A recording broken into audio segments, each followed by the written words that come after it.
is about to start. Reese on the radio. Turn it up. Turn it up low. Turn it up loud. It's like a dream come true. Turn on your radio. Reese is on the radio. Yo, let's get it. Due to the nature of this program, discretion does not exist. It's Reese on the radio. Right now on WTIC News Talk 1080. Yeah! What's going on, all you scallywags? My nutmeggers, conversationalists, young, old, and in between. And I can't forget the people who make it possible. You haters, it's Reese on the radio on WTIC News Talk 1080. Folks, let me throw my watch on. I can't do my show without my watch on. I always feel naked if I don't have my watch on. I took it off earlier because I was hot.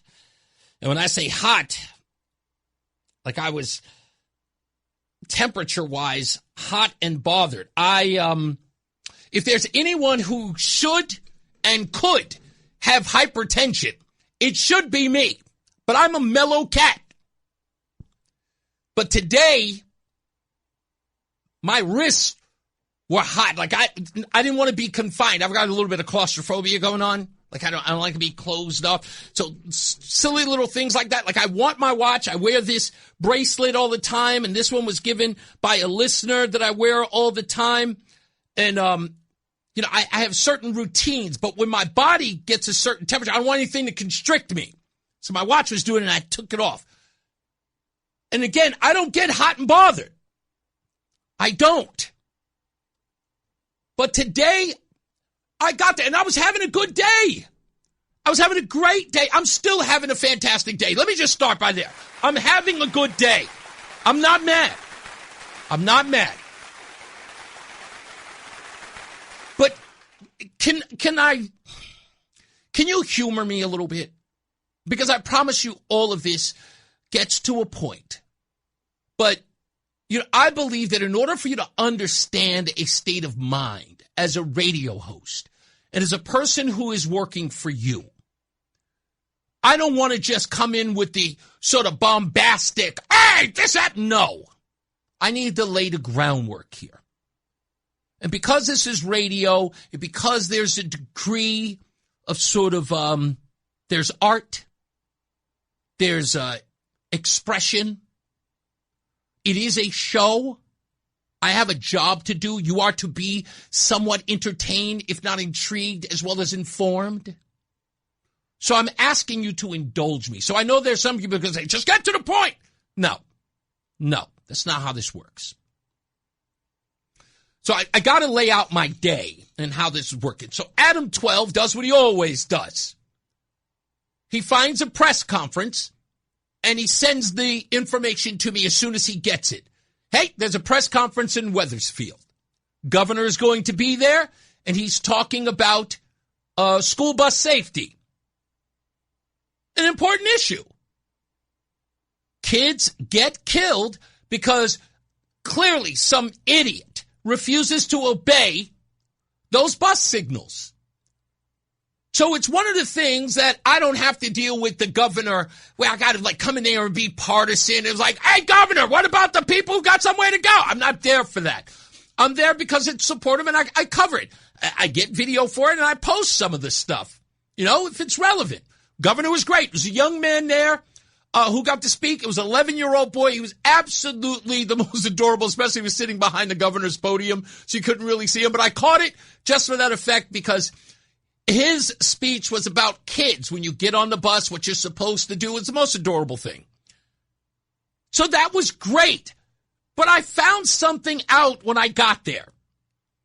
And that was not just the governor was there, but the Department of Motor Vehicle Commissioner, Tony Guerrera, was there.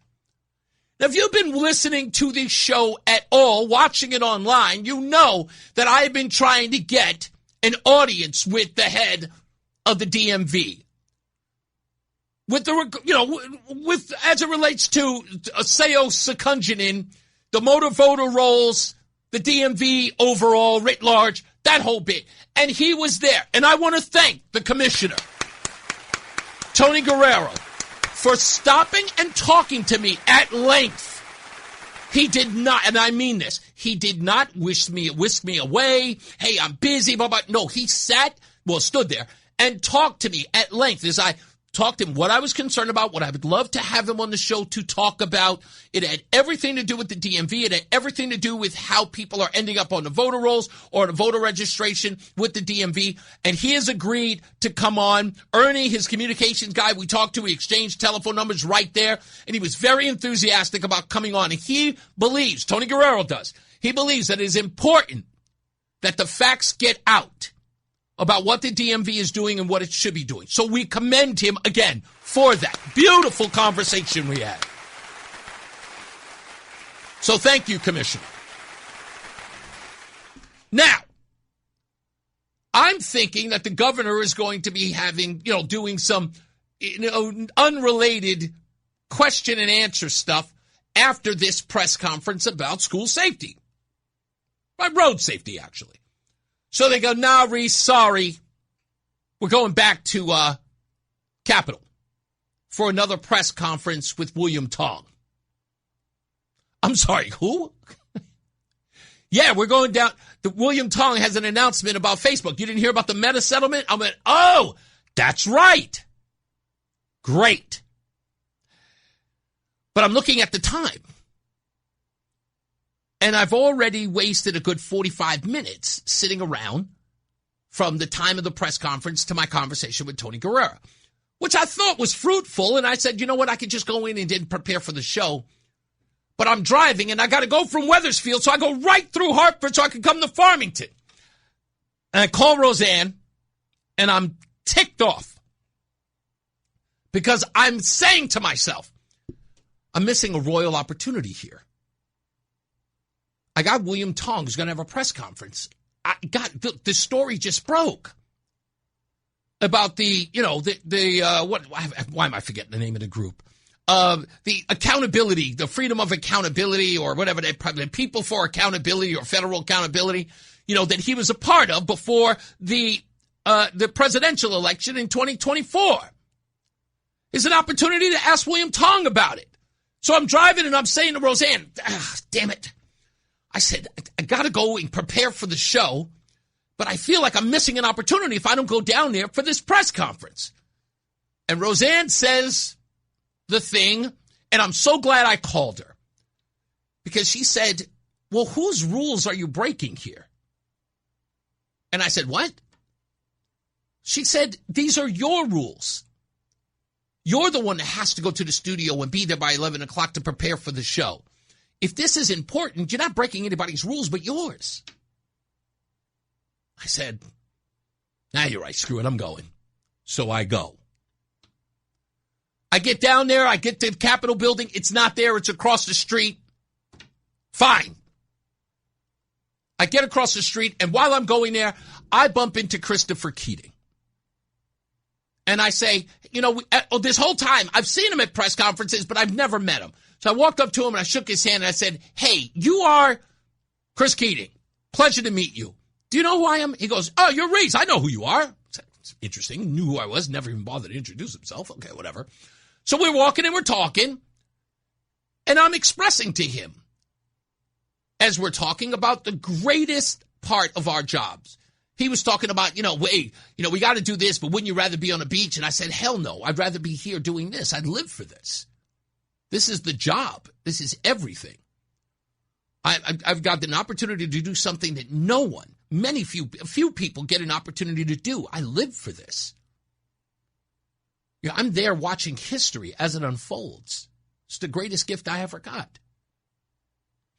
Anyway, so we get there. Press conference about to begin. It does. Sure. They talk about the lawsuit. They talk about how much money they've gained. That's another time for another subject. We'll get to that in due course. So as the press conference goes on for about a half an hour, something bizarre happens that I should have picked up on, and I regret it. I got two prime individuals, subjects I need to ask questions to. Governor Lamont and William Tong. I had to make a choice because Governor Lamont, near the end of the press conference, leaves somewhere in the building, and reporters start following him. But I don't know where he's going. But I know where Tong is. He's going to be there, and people are going to be asking questions. I'll just get the governor real quick and then come back downstairs and get Tong. Fine. I go up. I ask the governor some questions about ICE being in Danbury and about his statement saying that ICE isn't keeping people safe, which my question was, how do you know they're not keeping people safe? You don't even know who these people are. So I asked him. We'll play that audio in due course. Stand by. So after I get my soundbite, because they wanted to be brief, I jet downstairs to get William Tong some questions for him about this accountability group that he joined. But I get down there and he's gone. Other people are standing around, but one of the TNH cameraman, Mark, who I see all the time, says, you missed him. I'm like, damn it, I knew it. I was being set up. Everybody follows Lamont Tong bolts, which he did. And I said, damn it. So I'm about to leave, and I notice someone else is there, another, foot soldier in media that I've seen all the time, but I wanted to make sure that I said hello, because I know a lot of these guys I haven't spoken to before. None other than Ken Dixon is there. And I've seen him around, but I've never really talked to him. And I said, hey, you are Ken Dixon. Pleasure to meet you. You're Reese. Like, okay, great. And he starts talking to me about Jaden McCormack in my interview. He says, I don't watch your show all the time. I don't really get a chance to watch it, but I did watch your interview with Jaden McCormack. So we talk about that a little bit. Chris Keating walks by and taps him on the shoulder and says, hey, I'm going to the restroom. I'll be back. Don't go anywhere. So I'm like, oh, maybe they're just sharing a ride. So we just talk, Ken and I continuing. And then the wildest thing happened. Chris Keating comes back. And a young woman, dark hair with glasses, walks over to Ken and Chris and starts ushering them to ask questions to Attorney General William Tong. I hear this, and I follow. I start walking with them. Now, before I say what I'm about to say, all of this is on the security cameras, every bit of it. And they know it is. As we start to walk towards where the Attorney General is going to meet with Dixon and Keating, the young woman stops and turns around and looks me directly in the face and says, not you. I said, what? She said, no, not you. You are not invited. I'm sorry, ma'am, what? No, you are not invited. You are not wanted. What? Ma'am, I'm Reese on the radio. I'm with WTIC. What do you mean I'm not allowed in there? You are not invited. These two gentlemen have an appointment. Media makes appointments? I say to myself, what? And so I recognize that this woman now, she has an attitude. This isn't, I'm sorry, you cannot come in. It is, no, you are not invited. You are not allowed here. I'm sorry, ma'am, what? I said, you seem to have an attitude with me. Is there a problem? And she says, and I quote, you are not invited and I am not talking to you anymore. And walks off. Now, I want to thank Ken Dixon, who took issue, and he is my backup. But I was denied access to ask questions to the Attorney General, a public servant, because of who I am. Why? The two gentlemen who were allowed in were white, and I was the only African American there. Now, I am of the belief that William Tong has a problem with black people, in particular black men. That's my belief. And I stand by that. I was isolated. I was pointed at. I was told that I was not welcome as a member of the media to ask questions to the Attorney General. I don't understand any other reason why I wouldn't be allowed. Is it because of my show? Is it because of the things that I have a constitutional right to say on my program? Mr. Tong has, in his office, has called this office and made claims about my show and what I have a constitutional right to do on this program. And when I go there to ask him questions, which I am allowed to do, I was denied access. For what reason was I denied? This was a press conference that I sat through that he saw me at. I covered it. I did not interfere. I did not raise my voice. I did not in any way impede him from doing his job in that press conference. I covered it like every other member of the media. And when I wished to ask questions, I was denied access. And I demand to know why. And if anybody thinks that I am not telling the truth, I would suggest contacting Ken Dixon, who was there as a witness, who took my telephone number as a result. And I would say, go to the security cameras in the building where you will see I was denied access. I was stopped and told I could not proceed. I'll come back and I'll tell you the rest of the story when we return. Time doesn't give me the opportunity to continue this, but I will on the other side of the break. Stand by. It's Reese on the radio. Hey, what's up, guys? Reese on the radio here live in Hartford. Don't forget to check us out every weekday, 2 to 6 p.m. on the home of Reese on the radio. NewsTalk 1080 WTIC. Fan of WTIC? Then do us a favor. Download the free Odyssey app and favorite WTIC. All right, we're back. Reese on the radio on WTIC News Talk 1080. Now, many people will believe I'm going to belabor this conversation or what happened today in Hartford. I am not. I'm going to take action. I intend to take action. Because all of the evidence is there. They know it's there. It cannot be denied. And again, like I said, I have a witness. I stood right there. Ken Dixon was standing next to me as this played out. And it was astonishing because everybody said it was like, you didn't have your camera out. I was like, to be honest with you, I had no intention of going through that. None. Now, I'm going to do something that I always tell everybody I'm going to do. And that is eat from the table you set. What does William Tong have a problem with regards to Reese on the radio? What is his core issue with Reese on the radio? Why did he call this very network my bosses? Because of what reporting and what material I talked about on this very program. What was my concern? It was the 8-year holdup of a tape of the killing of J. Allen Jones. A man 31 years old with a child who had a mask put over his face, pepper sprayed, and crushed.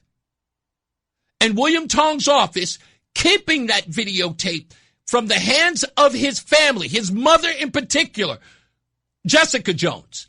I questioned him on it, and he took issue with me. He has ever since. It is the only thing that I have been critical of William Tong. Forget about all the rest of this stuff. Those things come with the job. But that is the core issue he took with me. Saying that he took umbrage with my characterization of him as it relates to black people. I laid out the evidence. I laid it out under any other circumstance. If this were the NAACP, the Urban League, the United Negro College Fund, HBCUs, Benjamin Crumb, Al Sharpton, by any other measure, they would say that William Tong has a history of discrimination against African Americans. They hold Donald Trump to that characterization for less. Donald Trump says black jobs and he's a bigot. William Tong kept a videotape of a black man's death that was ruled a homicide away from the family for 8 years. My criticism of him is fair. If I'm to use the template that every other civil rights organization for the last 20, 25 years have used. No one would argue. But in Connecticut, they would. Why? Because they're in a pocket of this yahoo. They've allowed him to have a pass. So that's his beef with me. That's his only beef with me. When I show up at the press conferences, everybody knows that I am honest and fair. I don't argue, I don't yell, I don't curse, I don't disrespect. I just ask the tough questions. Every bit of it is, there's video evidence of it everywhere. I make it public to you, unedited. So I got denied. That woman denied me. You are not invited. Don't even talk to me, she said. I'm not talking to you. And storms off. Again, what's the beef? The beef is that I said that William Tong has a problem with African Americans, especially African Americans who are killed. That his office has some sort of indifference with African Americans. A woman who was raped while she was incarcerated was accused of being responsible for her own sexual assault. That came from his office. And then they moved the woman to Delaware as a result of her calling them out. And they wanted to pay her a penance. They blamed her for it, and they were going to give her pennies for it. Again, under the rules that everybody, Jesse Jackson, Al Sharpton, Ben Crum, NAACP, by their own metrics, this would be deemed as a bigoted organization, a bigoted office. So I called it. And then when I asked to ask the Attorney General questions on a legitimate topic about his involvement with 20 or so attorneys generals in April of 2024, before the election, before Joe Biden drops out, before Kamala Harris becomes the nominee, he got together with 20 or so attorneys general to file lawsuits against the incoming Trump administration, or at least the way they saw it, as an inevitable Trump administration, and he is keeping the record away from the American people and the people of Connecticut. It is a legitimate question, and we have a right to ask. But I was denied access. While 2 white men were allowed to go in, 1 black man was denied. Come on, man. Racial discrimination has been accused for simpler things, for ridiculous things. How is it not racially motivated? There was a white woman there, 2 white men from the media. I was the only black man standing there. I told the woman, why do you have an attitude with me? I don't hear anybody saying, she didn't say to me, it's okay, with all due respect, Mr. on the radio, these gentlemen had an appointment, the Attorney General will not see you now. No. She had full-on attitude. And again, like I said, somebody demand the tape, because I am. It happened inside that building, and I know security was recording it. And I know Ken Dixon was there, and he was a witness to it. So what else could it be? What else could it be? That is a documented issue that he and I have, is with regards to the J. Allen Jones case. It's the only beef he's got with me. And my characterization of his office as it pertains to black folks when they are incarcerated. and how they are treated when they are behind bars. So I asked, what is it? If it wasn't that, can it be just because, I don't know, I'm aggressive? Is it because I ask tough questions? Well, tough-ish. You're a big boy. That whole press conference, you were up there talking about no matter who it is, whether or not it's the social media companies or the gun manufacturers or the president of the United States, we will not stop. That's a direct quote, William Tong. But old lowly radio hosts, I guess the stop sign goes up, huh? Huh? Some loudmouth talk show hosts. All of a sudden, stop signs and the red lights appear. All of a sudden, huh? No bravado, huh? No machismo. All the testicular fortitude out the window, huh? You got to send out a young lady to say, no, not you.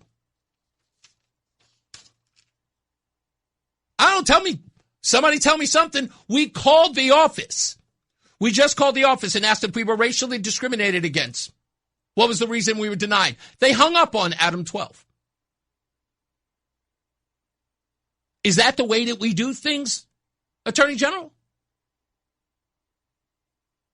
You don't like the questions? You don't like the inquiry? You only want favorable, down the middle, softball questions? Nothing against Keating or Dixon. I don't want to give the impression that they were giving softball questions, but apparently he has no problem talking to those men. Apparently there's some problem with an aggressive Negro with a microphone.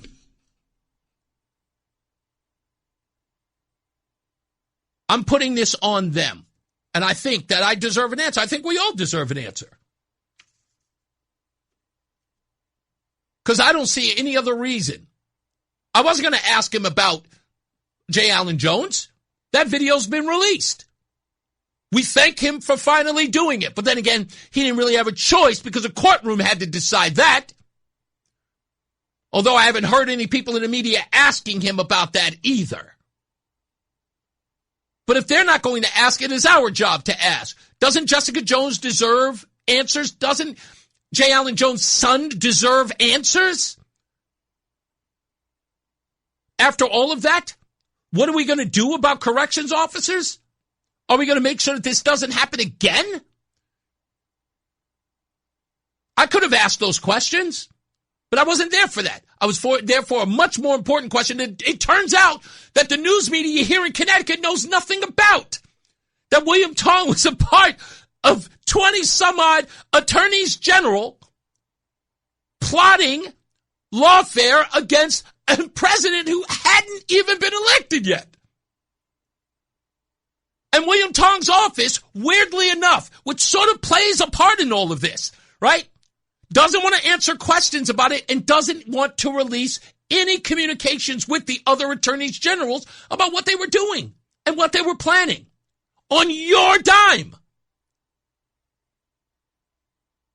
That's what he was preventing.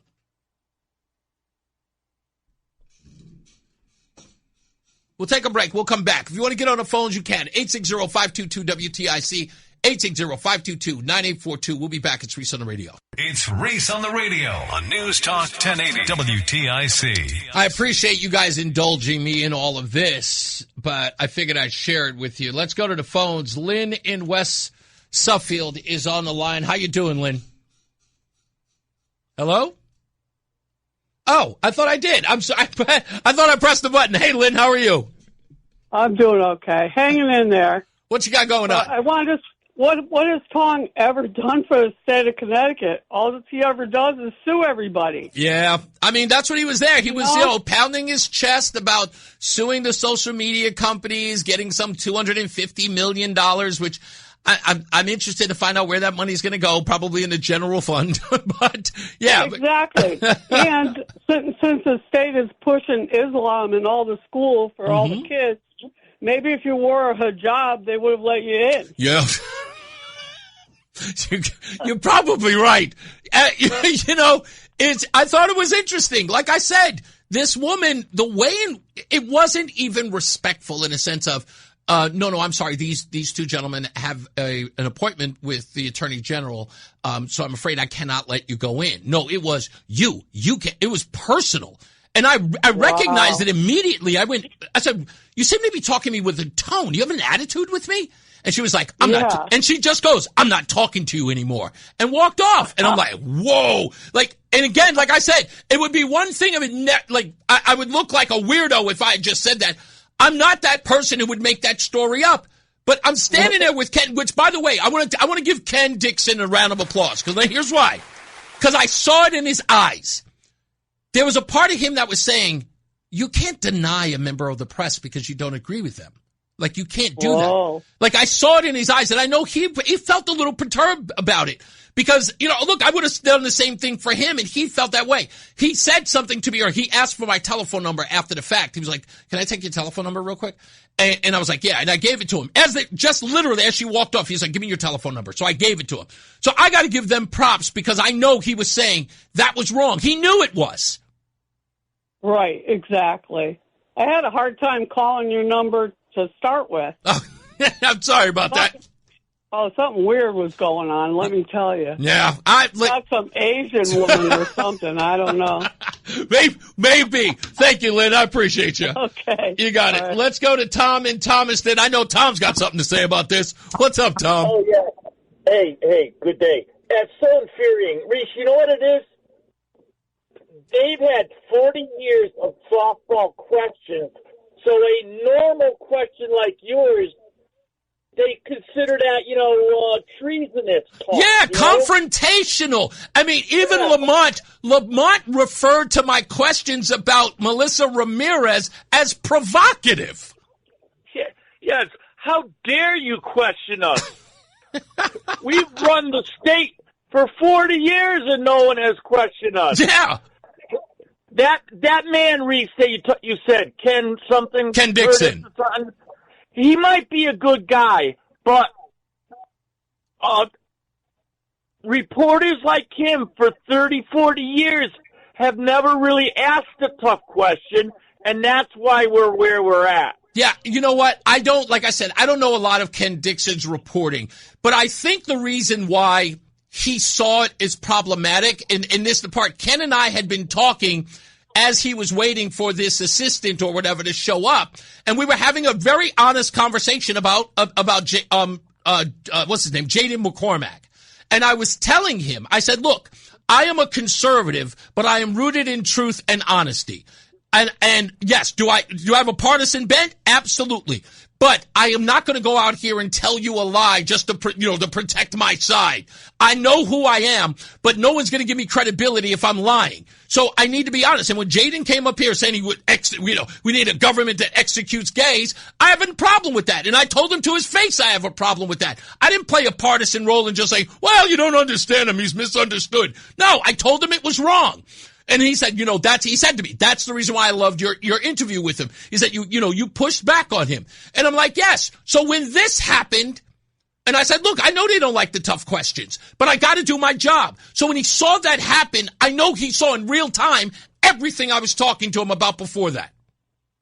Yeah, let's hope that'll, light a spark under him, and maybe he can get more Democratic-leaning reporters to, be a little more professional and ask some tough questions. Yeah, exactly. That's why and hey, Reese, that $250 million that the state got, not a penny of that is going to go to any type of website, and nothing's going to go to the internet. It's all going to go into the general fund. They had a whole bunch of, we can develop some programs out of the fact. I'm like, you have been planning this lawsuit since 2021. Yeah.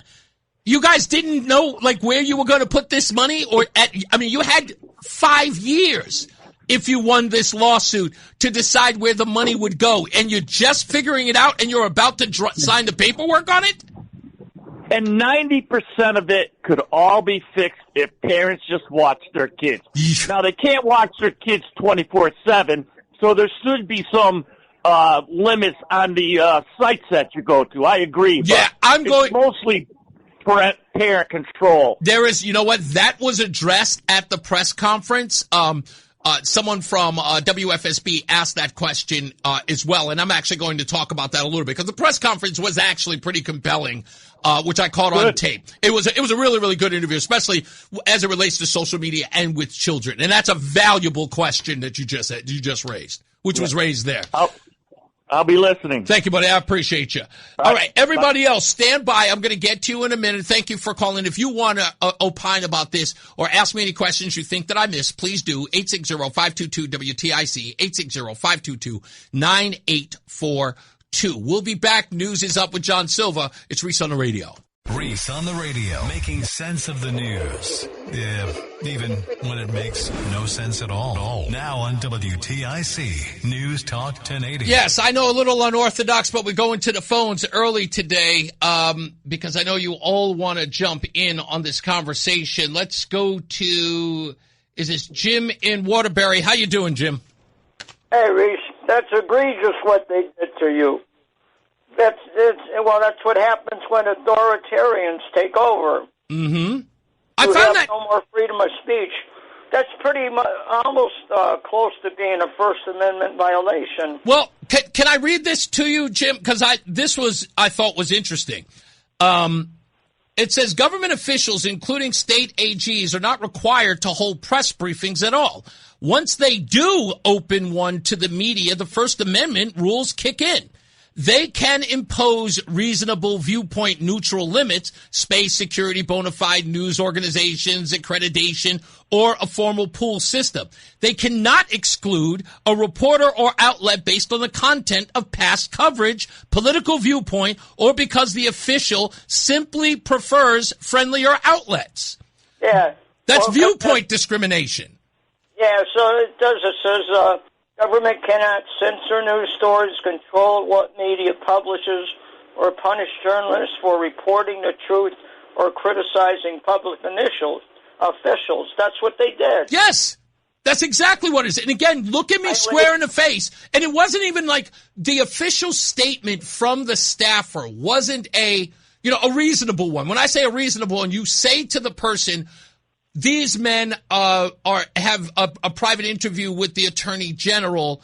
If you'd like to make a request, you can do that. Here's my card or whatever. No, it was out and out refusal. You are not invited. You cannot go in. And when I noticed the attitude, I went, I'm sorry, do you have a problem with me? And she was like, I'm not talking to you, and just walked off. So that to me, that opens the gate to discrimination. It has nothing to do about you being black. They violated your First Amendment right. I agree. But I do believe, look, I'll go so far as this. Under normal circumstances, like I said, I'm going to use the Ben Crumb, Al Sharpton rules of engagement on this one.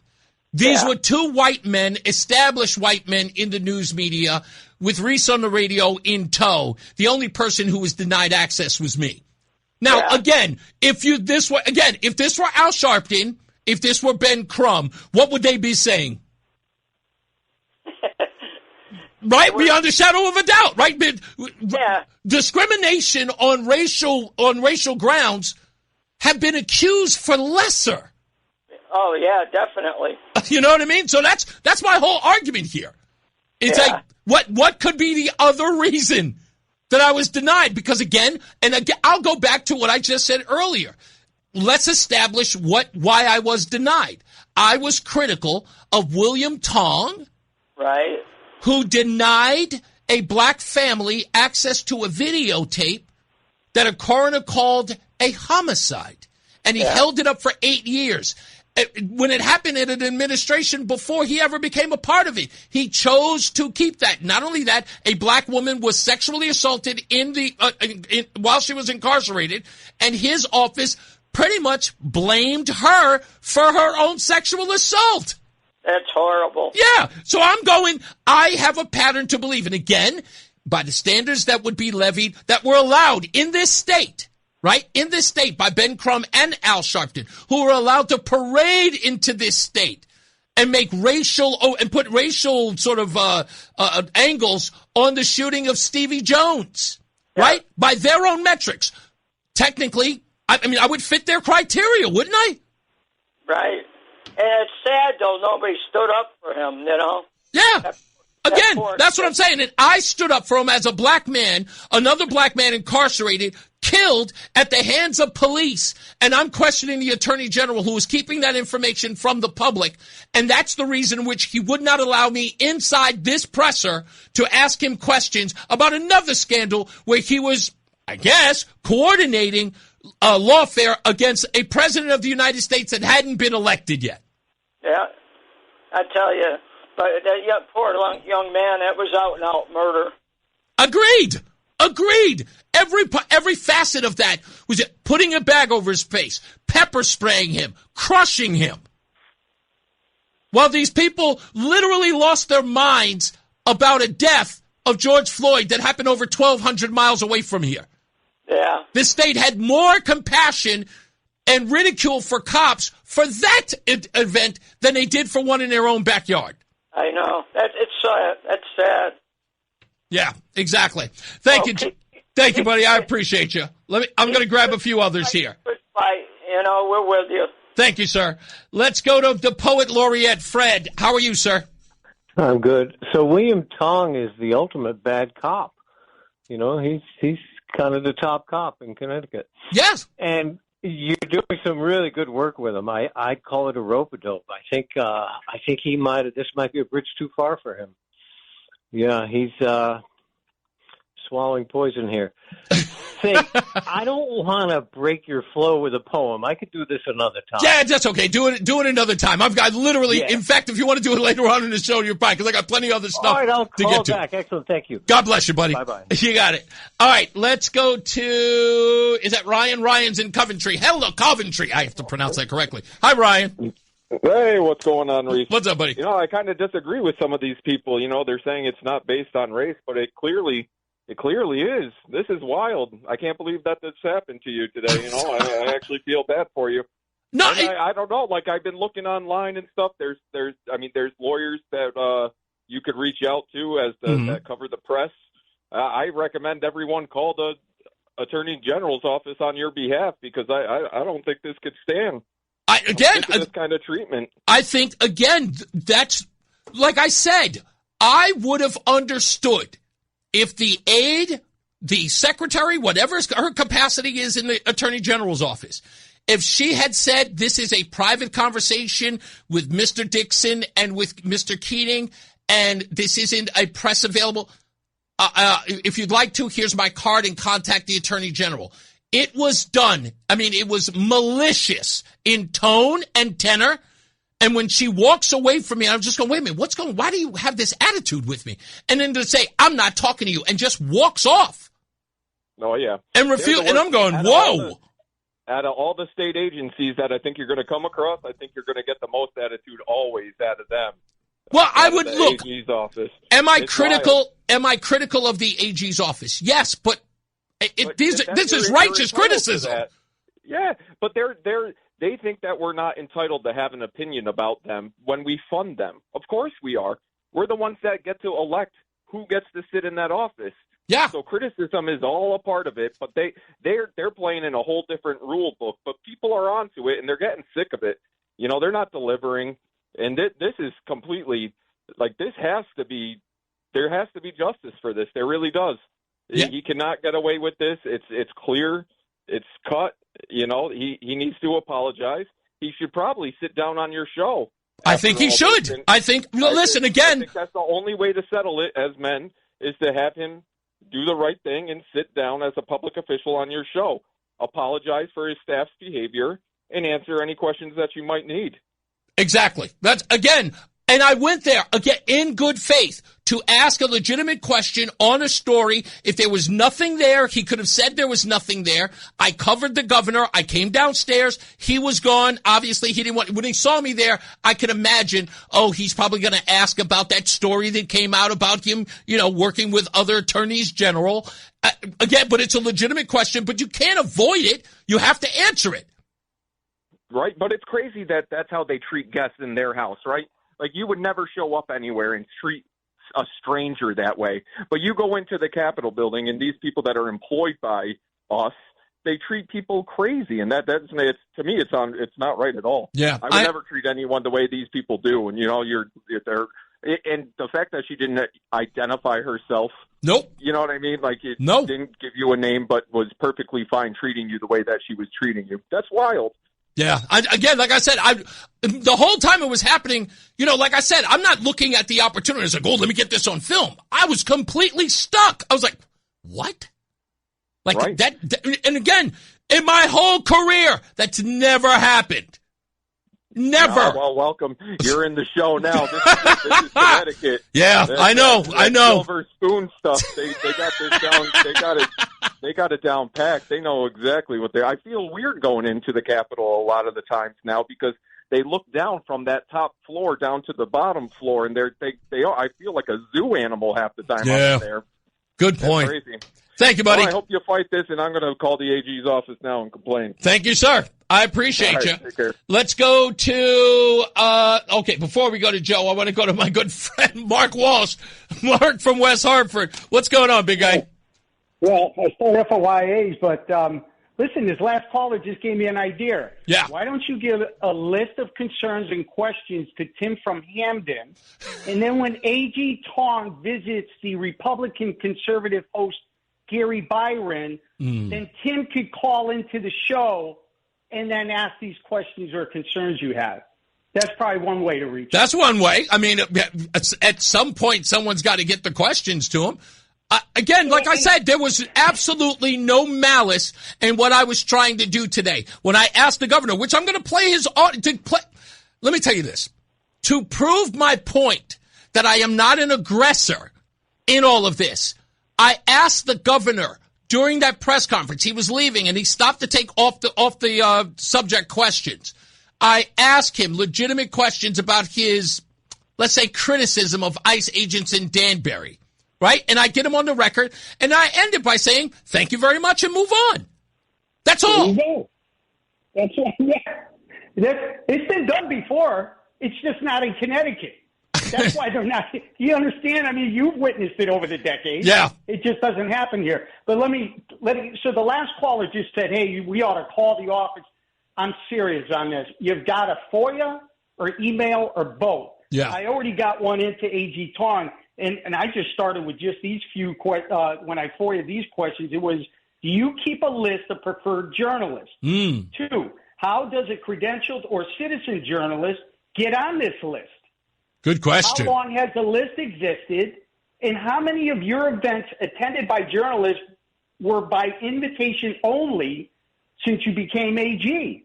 Now, here's the other thing is we got to find out, is Ken Dixon, and who's the other reporter? Chris Keating. We'll find out how honest of reporters they are. They should be able to produce the evidence of being invited to this event. Yes. And if they don't, then you were lied to. And he's got to answer for that. So Ken Dixon or Keating, I'm going to email both of them. I don't know if I can FOIA a reporter, a journalist. I'm going to look into that. Let's find out if they could provide an email, a letter, something stating that they were invited today. They could have made that up. Yeah, I thought that was interesting, the way that she framed it, saying that they had an appointment. I'm like, this is a press conference. Are you telling me that William Tong went there to do a press conference on only the subjects he wanted to talk about, and there was no opportunity to ask him other questions? You have to do that by appointment? No one made that clear to us. No one said any of that. This is a press conference. People are going to ask about, and he made it clear. He said, if you have questions about Meta, ask those. Then we'll ask about the gun manufacturers, and then you can ask about the last thing was, I cannot remember what it was. It'll come to me. But, it was about, damn it, I just lost it again. Anyway, it doesn't matter. But there was a third. Let me leave you with something you said before. Yeah. And I'm going to hold you to it because you said it. You can't let this one go. I can't. I'm not going to. Something you resurrect a month from now, 2 months from now. This one you got to run with. I don't know. There's many angles you can. I'm sure you'll be able to figure it out, but you can't let this go. I have to go to I'm going to every press conference, and I'm going to demand that I get an audience with the Attorney General that I get to ask him a question, or they're going to have to continue to discriminate against me, regardless of what it's about, whether or not it's because because of my conservative views or because of my race. They're going to have to make a decision. Keep it up, Shock Jock. Thank you, sir. You later. I appreciate you. Yeah, I mean, that's just the way it's got to be done. I mean, what else can I do? Again, I went to there. And again, DMV Commissioner Tony Guerrera, he can vouch, as can many others, that I ask legitimate questions and I'm respectful and I shake hands before and after I interview them. I tell them if the conversation is on or off the record. I tell them what my concerns are, what the angle I'm trying to figure out on a story. I am honest. I do not do gotchas at all. My questions are tough.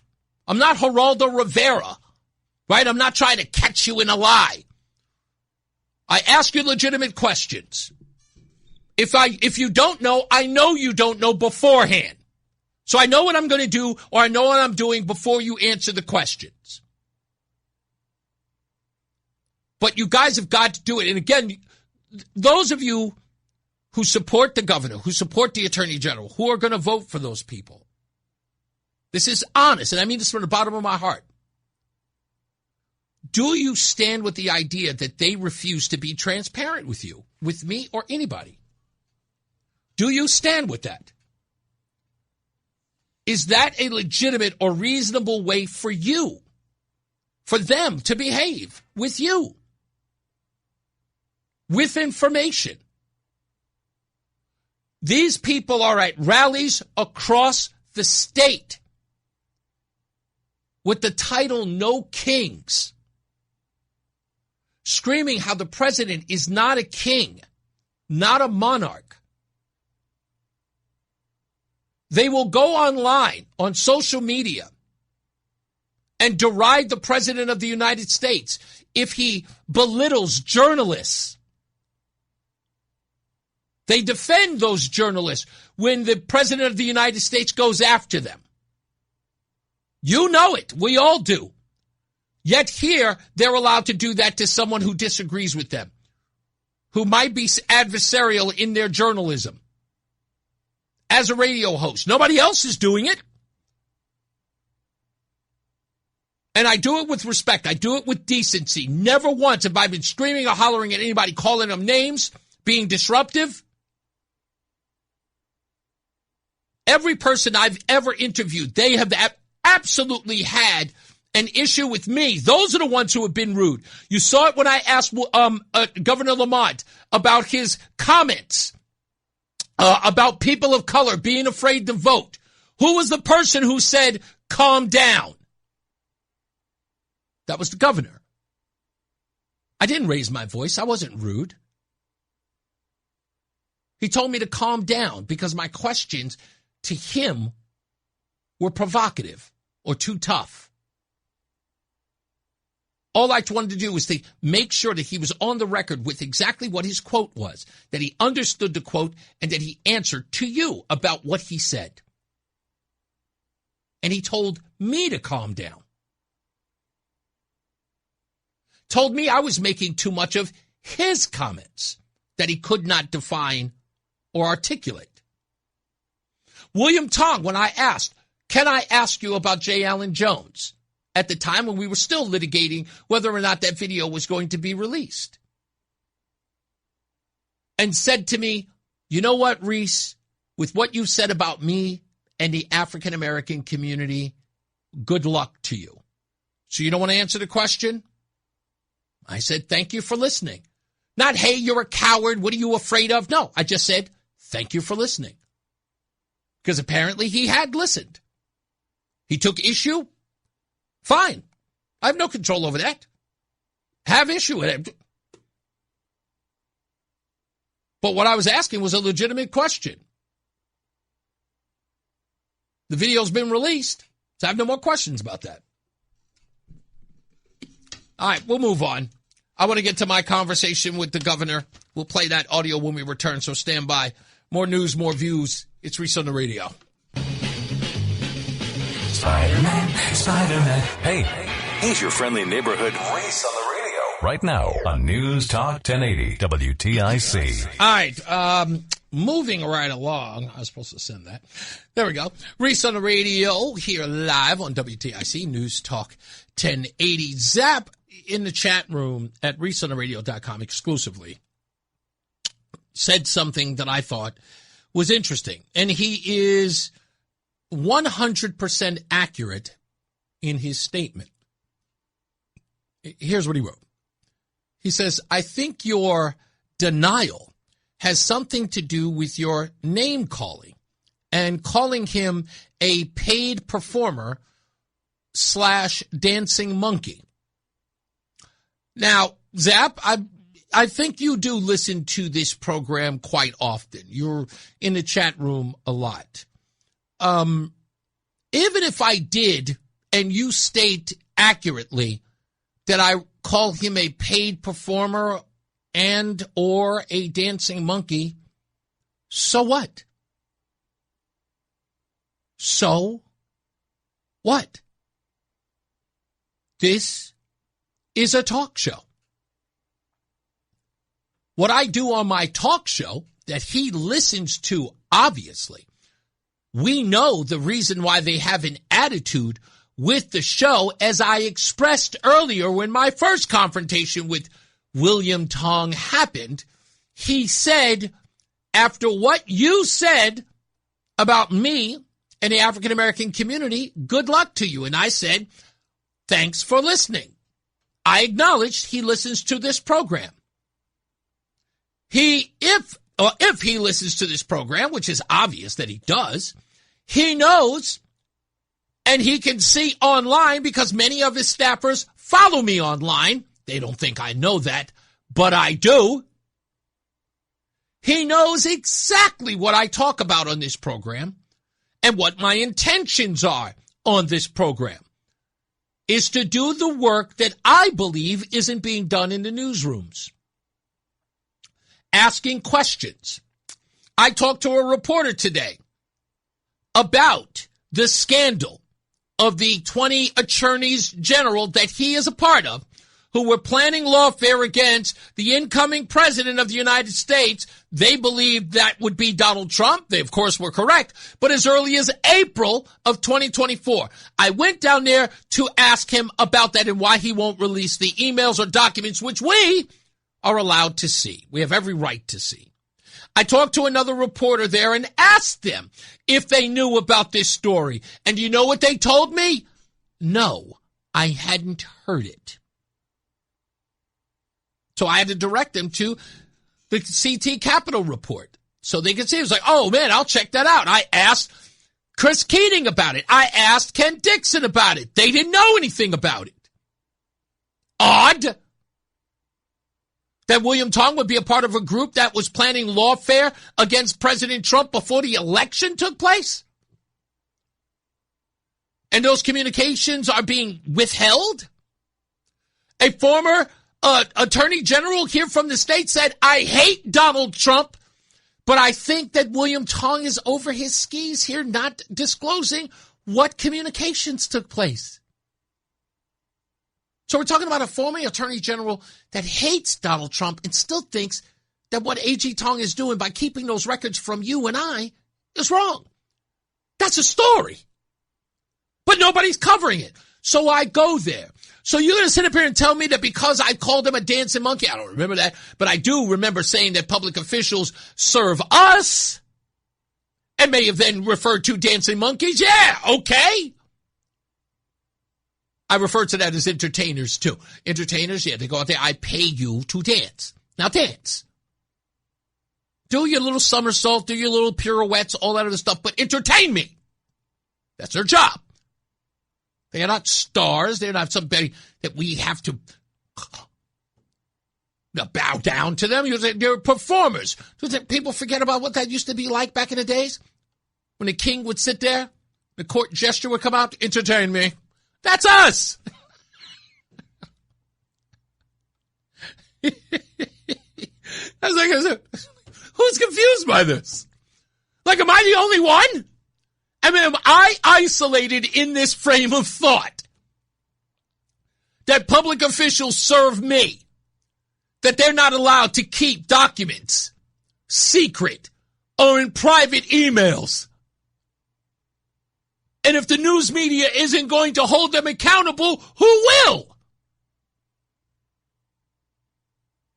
If a public official can go out there on the news media and say the most inflammatory things, and there's nobody there that's going to stop them and say, wait a minute, man, what you just said, you're telling the public that, and they're repeating it.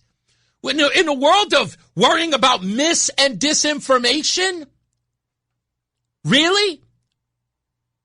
You're going to tell me that the problem that William Tong has is that I may have referred to him as a public servant who should serve me? You mean the guy who was on stage today calling himself Mr. Tough Guy, no matter who you are? Gun lobbyist, gun manufacturer, social media, and the President of the United States? It doesn't matter who you are. Me, Tough Guy William Tong, will stand up to you. And now you're going to sit up here and tell me your defense of William Tong is, I called him a paid performer and a dancing monkey? Oh, wow. You tell me that that's the thing that kneecaps the guy. Like that's all it took. He was so injured by that characterization. He called me a name. Don't let him in. Great defense, Zap. Nice try.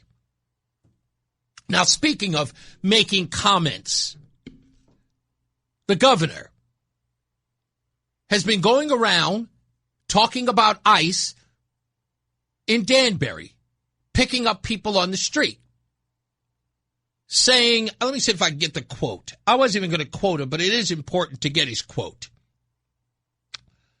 And I don't understand how anybody would make such a claim, but he did. Here's his quote. I want to make sure I get it right. He says, our communities are not made safer by rounding up people at random to fill a quota. Laborers seeking work to contribute to our economy and better their own circumstances, or parents walking their children to school. So I asked the question yesterday. I'm sorry, Ned Lamont. You don't know who these people are because you don't ask who they are and you don't ask their immigration status. You have no idea who they are. And we know that. But you can just flat out say who they are and whether or not they're dangerous and whether or not it didn't make any sense. So I asked. Governor, your statement yesterday was you don't see how ICE is keeping communities safe by picking these people up. But if we don't have any knowledge of who these people are or why they're here, how can you make that determination that they're not keeping or are keeping the community safe? I think I'd turn that on its head. Stop picking up people because you think they look suspicious and taking them away on the grounds and you think that's keeping us safe. What evidence is that, sir? When you say that they're just picking up people at random, we don't know what ICE is or who ICE is picking up or what's the provocation of having them. I don't think they do either. I think they're picking up people, dropping off their kids at school and trying to get to work. Well, if they're dangerous folks, as you know, we work with everybody to get dangerous people off the street. Yeah, but they're not reaching out to us. They're not trying to coordinate that with us. They're just picking up people. But we do understand that your job and my job is to alert the public of threats or what the police or federal government is doing. These are moms dropping off their kids at school. I understand that. Less about what threat that mom is. I do understand. I know that there are many cases where they're dropping them off at school. But you are admitting that we do not know who these individuals are. Just because they're dropping off the kids at school doesn't mean that they're not dangerous.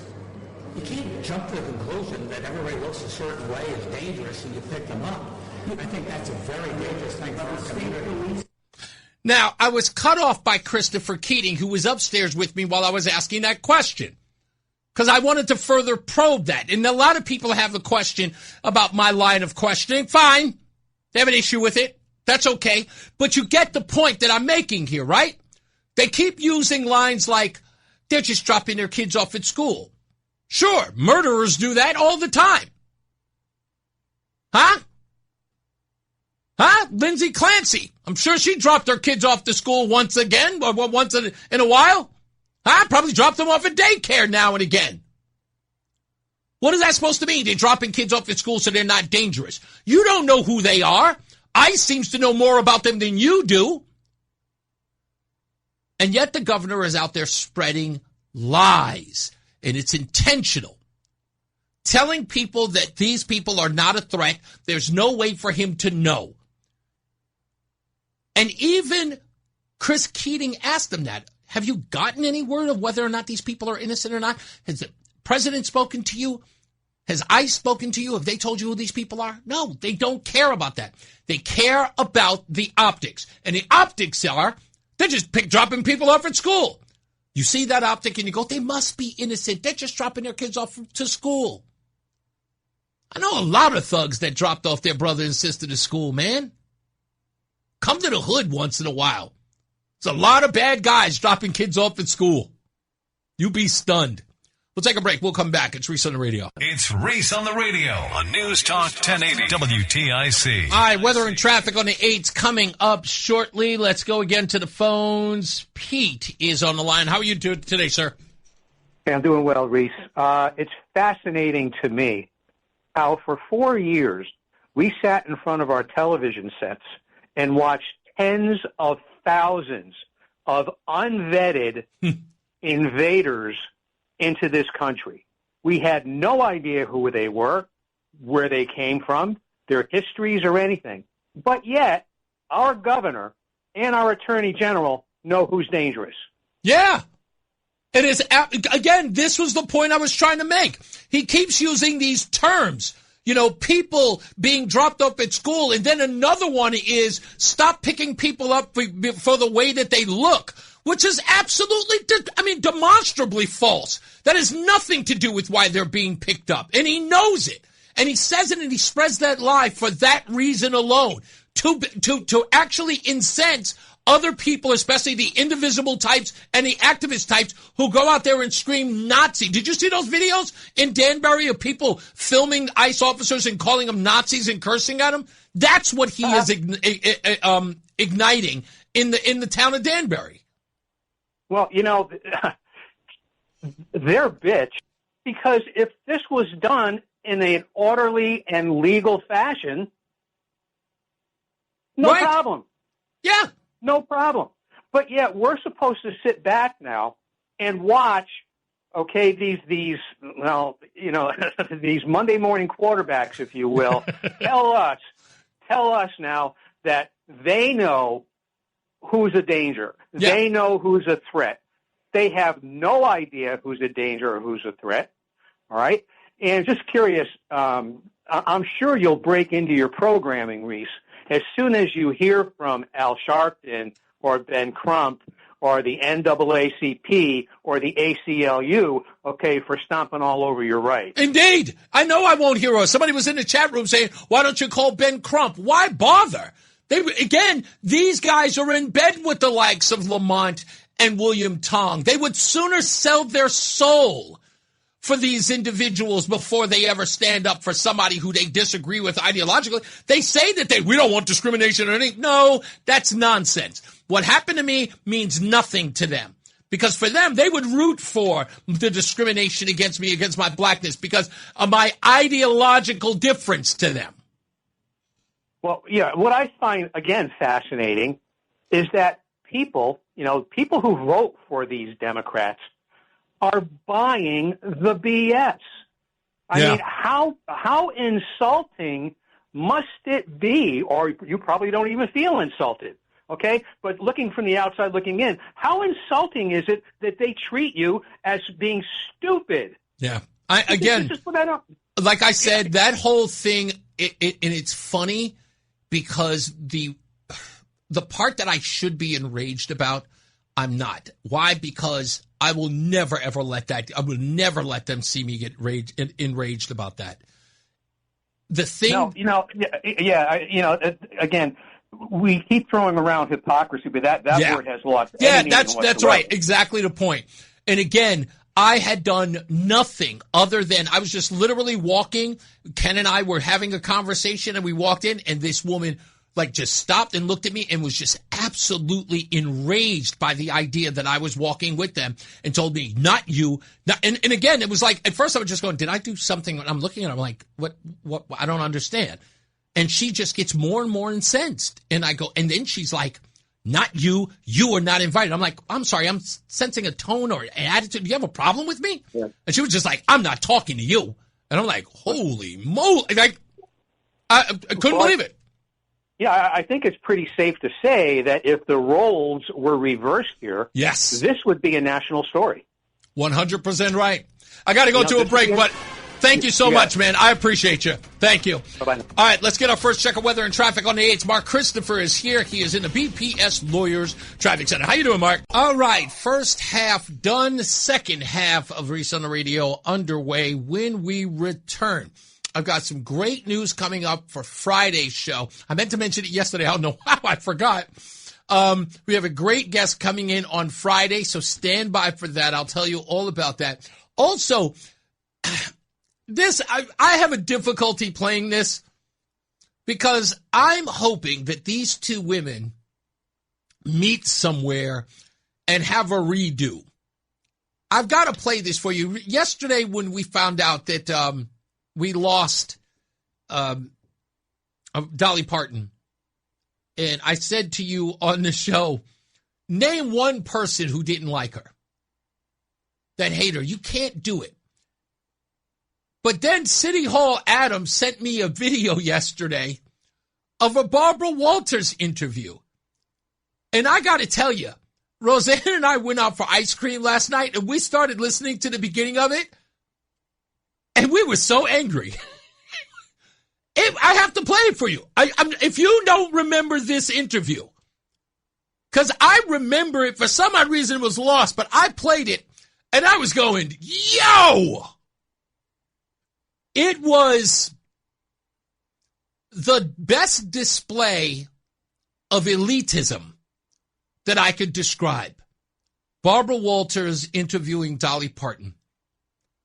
But you know what? I tell everyone, I try to tell this and I try to preach this to everyone I know.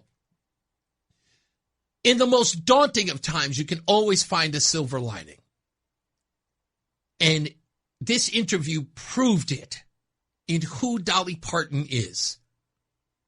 And I can't wait to play it for you. So I'm going to do it roughly about the 5 o'clock hour. I'm going to play the audio. It is amazing how beautiful of a person Dolly Parton was and will remain in our hearts and minds. Let's get another check of weather and traffic. Mark Christopher's back. He's at the BPS Lawyers Traffic Center. I know you probably loved Dolly Parton too, right? How can you not? Even if you don't listen to her music, right? I mean, you know what? You know what I look at her as? She was relevant right up until her death. Ain't it? And she just kept working. She was her husband's caregiver. Mm-hmm. Her marriage lasted close to 6 years, which is unheard of with what she does. And just very generous. All the literacy stuff that she was involved with to get kids books and make sure that they learned how to read. Just an incredible legacy that she leaves behind. So. I have to go for the base here. I'm going to go at the bottom for this one because it's true. I don't know if you remember, she did the halftime show back on Thanksgiving of 2023. Yep. People on social media were saying, Dolly Parton looks better than people 5 times younger than her. No, you're like right. I said, she still looked amazing. Yeah. I know it was all makeup and whatnot, but... It's Reese on the Radio on News Talk 1080 WTIC. Don't forget, we're taking your calls at 860-522-WTIC, 860-522-9842. I'm going to, just so you know, that those of you who do watch on social media, I will clip the opening monologue today to give you a breakdown of all that happened today at this press conference. So the point that I wanted to make before I move on is, this show isn't for the politician. This show is for you. And I say that even to the people who disagree with me. This show is about you. I was just telling my boss that yesterday. When somebody called in the day before, was talking about the Connecticut Broadcasting Awards. And there's some behind the scenes stuff that people do not understand about that, that is worth talking about. But let me just put it to you this way. Connecticut doesn't make that decision. So by not choosing the show, like, I don't sit by, I've never been that guy that sit by and just go, nobody ever nominates me. I don't. I've never been that person. And can I tell you why? This is where I come from. So, we used to do this thing when we were kids. That was mean-spirited, but it was about authenticity. So I have a hip-hop background, which I'm not ashamed of. I'm a young kid from Hollis, Queens. Run DMC and the LL Cool J were, they were a part of my life. I'm a young black kid. Right? So that was the lens I looked at the world. Yeah, sure, I was into politics. I loved Ronald Reagan. I liked talking and watching politics on TV. I loved the McLaughlin Group. But musically, those guys were my rock stars. You know, Run DMC were the Rolling Stones to me. And that's where I come from. So the one thing that we as hip-hop heads or from the inner city never liked were sellouts.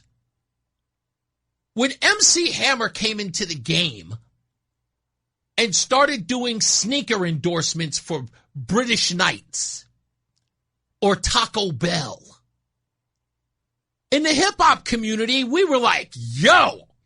Now, were we smart enough to know? It's like, yo, that guy's making that's a money-making opportunity. You're reaching the mainstream. He's providing for him and his family. But for us, it's like your favorite band going mainstream. You know, I remember when Modest Mouse went popular, and I was just going, nope, don't like him anymore. Everybody likes him now. That's just the thing. And look, every walk of life has that. I don't care where you come from. When that independent band that's starving and they're original and they speak to you and there's only a few of your friends to really like them, you kind of dress like them, but you're like kind of the oddballs, and then they go, you know, they become the big band. All of a sudden it's like, same thing happened with Metallica. Soon as the Black Album came out and they were all over MTV, the metalheads were like, nah, they went soft. They went soft. When Lars went after Napster, oh boy, did the fans went crazy. It was like, oh, Lars, really? You went after Napster? Because again, that's just the deal. They see it as selling out. So even though that is unreasonable for me to have that point of view, it's ingrained in me. It just is. I find principle in that. That, you know, people always say, I remember doing an interview with the Boston Globe talking about ratings. It was like, well, you want the ratings? Because like, damn, I don't really care about that, you know? But I know it's a business thing. I know the people in the suits do, so I had to moderate. I was just like, yeah, you know, the suits care about that stuff. You're not getting any ratings. They don't care how original you are. Right? So you have to adapt. So I look at that kind of stuff and I just go, you know, I'm just not, I don't care. I just don't. So when I say to the audience, regardless of your ideological bent, this show is about you. Not about my accolades. Sure, I do. Somebody said to me the other day, you do a lot of me, my, and I. And I go, yes, that is a part of it. Yes, because I'm the one delivering the product. But I said, fair point. But it is about you. And the only way to make it about you is through me. That's what I'm here for.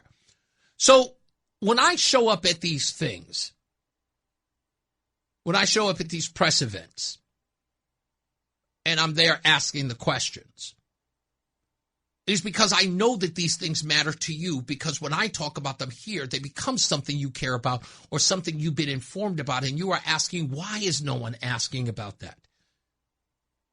And as I told you when I first got here, we are not in the business of complaining anymore. That's not radio anymore. The same way Howard Stern and being a shock jock is not a thing anymore. That's dead. But the age of talk radio, getting on here and waxing poetic about all the wrongs in the world or how the media isn't. No. And the only way this medium survives, and I love this medium, and I know many of you do. You talk about your days with Bob Steele, and even before then, some of the people who talk about radio, I love the way that you love radio, and it shows, and I love it too. But in order for this medium to survive, and again, I love it, really love it, but the only way that it survives is if it innovates. And in a lot of ways, in order for it to survive, it's got to get dirty. So when you see yourself, or you ask yourself, why is that host not here anymore? Why this host is moving on? Because again, if it just becomes about the same routine, people walking in, standing behind the microphone and complaining about stuff, how long does that last? Not long. Not long. Because even to the person who's doing it, it gets boring. It gets monotonous. Some people start phoning it in. Now, I don't want to mention any names because I'm not saying it to be side-eyed or anything. But if you're paying attention, there are other hosts who are doing the thing that I'm doing. Going out there and doing the show on the streets in front of the people that matter. And people brought it to my attention, and they thought it was like, hey, see, they're doing what you're doing. I didn't get upset about that. I didn't even know once, not once did I be like, oh, look at them biting off me. Ha ha. Look at them taking my, no. I applaud them. I don't want to be the start of anything. I don't want to be the first to do it or the guy who made it. I don't want to be that guy. I just want everybody to do it. That's all I want. I want them doing it. Don't give me credit for it. Do it. Support those who are doing it because they're doing it for you. They're finding a new way to get to you, to inform you so that you can make conscious decisions when you go to those ballot boxes or dealing with the issues that may be in your neighborhood or town or school board, whatever it is. That there's somebody showing up to actually hold those people accountable and not just getting on the mic to just wax poetic, as they say about it. Those days are over. And if we don't innovate, we die. So if I got to go through the muckety-muck with these public officials and, be discriminated against, whatever the case is, that comes with the job. We're not going to stop. We're not going to stop. And I mean that, no matter what happens here. And I love this place. I love WTIC. But God forbid, if anything happens, we don't stop. If something were to ever happen to me, it would only put a bigger battery on my back. It means that what I'm doing is effective, especially if people have to come after me for it.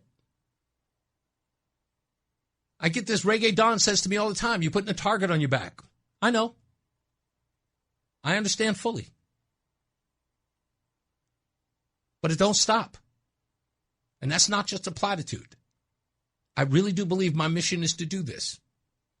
And I felt that when I was driving through Hartford, and I said I was just going to come to work. My wife said, whose rules are you breaking? Go. And I went. And as soon as I got there and that happened, I was saying to myself, God directed me. He gave me my wife to steer me in the right direction. That had to happen today. Had I not listened to my wife and walked into work, I wouldn't be having that story to tell you today. So as I said earlier, there's a silver lining in all of this. At the end, we find out exactly who they are. But the only way that happens is if we get up and we get out there. And I'm talking to the people who do this job that I have, that I love and I respect, and that I know means something. I loved doing radio when I was 30 years old. I thought it was the greatest opportunity in the world, but for the wrong reasons. I didn't know any better. But the moment that I got an opportunity to come back after a very long hiatus, and a hiatus that I never thought that I would ever see the end of. I know my mission tonight. And every day I go through this and I see these people and I get confronted in this way, or if I deal with these situations, I know that God placed me here. Everything is his plan. And I will do his will. And I know he's got my back, no matter what happens. No matter what. And I know a lot of you do too. And I appreciate you from the bottom of my heart. I appreciate you. It is an honor to serve you. It's one of my greatest honors to serve you. I hope you understand that. I know a lot of other people think that it's a joke. But I hope that you know. I mean, I do it because it's an honor. And thank you for trusting me. Now, with that, I got to do, let me see. Got Stupidest Thing coming up. I got the Dolly Parton interview I want to play.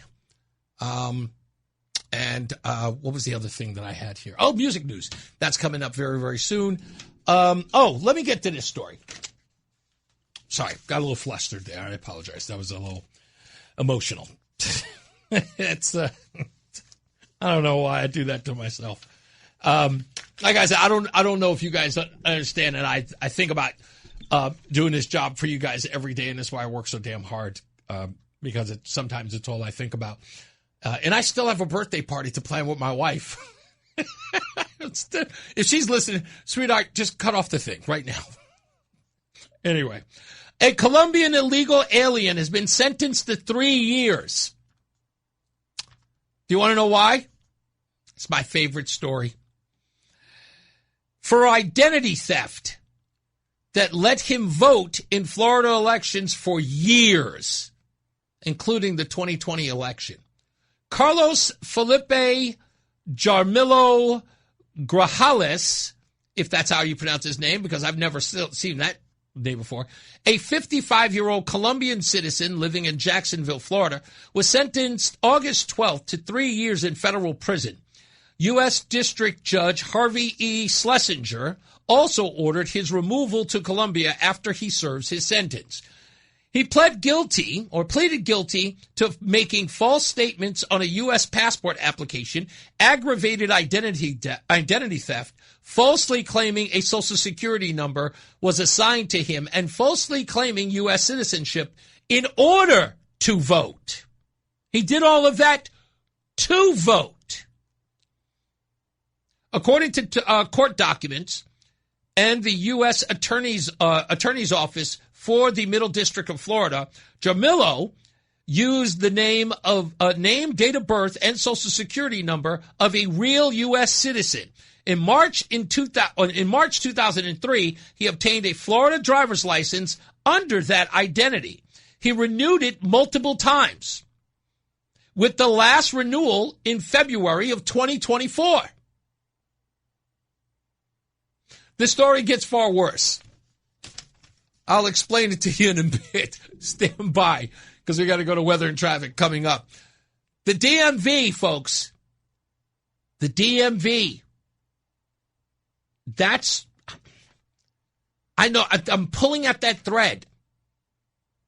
And I hope we get the DMV commissioner here, Tony Guerrera. I hope we get him in. He seemed like there's a possibility we could get him in here, but I'm hoping that we do.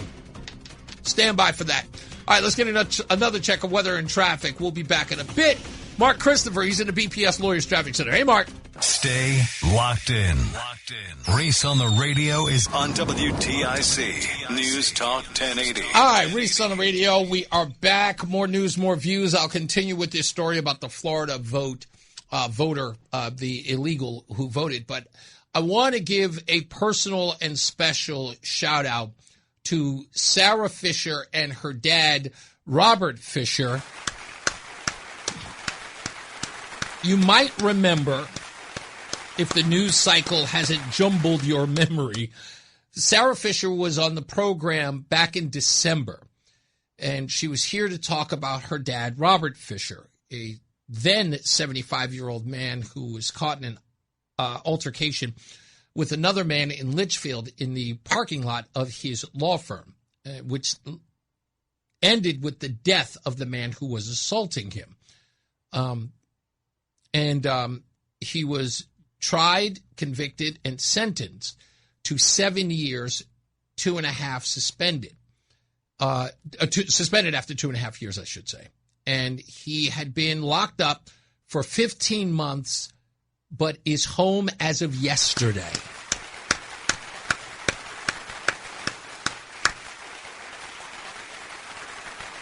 And it was due in part to the judge in his case who was filing to work for the prosecution that was trying to incarcerate him.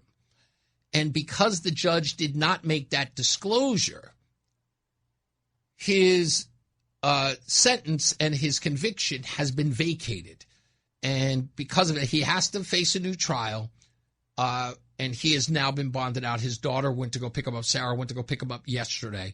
I got word that he was released yesterday. I want to forgive me, I'm going to forget who it was who sent a message to me that he was. But thank you for that message. I'll give you a shout out later, I promise. And I immediately contacted Sarah, and I was like, is your dad home? And I forgot that she was going to pick him up in jail, so she had to, she had to put her phone, and she couldn't, use her phone to get there. But I spoke to both of them yesterday. Robert, of course, is relieved. He is a regular listener to Reese on the radio, technically a captive audience. I'm just kidding, Robert. I love the guy. And I spoke to them yesterday as he was on his ride home. We had a great talk. And they have agreed to come down here and talk to us live in studio on Friday. So they'll be here at 4 o'clock. So we will talk to Sarah and Robert Fisher here on the program on Friday. Can't wait to. And we will protect everything because we know that he's going to have to go back to trial. I'm not going to have him, ask him any questions about the trial. I know a lot of you may have some questions about that. But what I would like to do while he's here, and I'm going to have him here for a little bit, if you want to call in and sort of ask him how he's doing or anything like that, please, feel free. I will be taking phone calls with Robert, so you can communicate with him as well. And he's such a good guy. He was so happy to be home. So again, like I said, we'll be here Friday. I can't wait until they come here on the program. I just wanted to share that with you. Let's get another check of traffic and weather. Mark Christopher, he is at the BPS Lawyers Traffic Center. Hey, Mark. It's Reese on the radio on News Talk 1080 WTIC. Thank goodness my contacts are on the way. They had to be back ordered because, my left eye has got it's a weird prescription. I just got word that they're being shipped every time. When I go to an eye doctor and they go and check my vision, they was like, oh, we have to go into the lab and actually create this. Your left eye so bad. We have to start from scratch. Yeah, there's not an actual prescription for this particular eye. We have to go into the lab and we have to have it forged by diamonds in order to get that. Yes, the eye is just that bad. So they just sent me an alert and said they're on their way. Which should be, I don't know, what's today's date? The 26th. So, yeah, within the next 4 or 5 days, we're finally going to. Mind you, I ordered them the day before my birthday. I had to go back and find them. By the way, I also want to say, God bless Tim Curry, comedic actor Tim Curry, as you just heard at the top of the hour.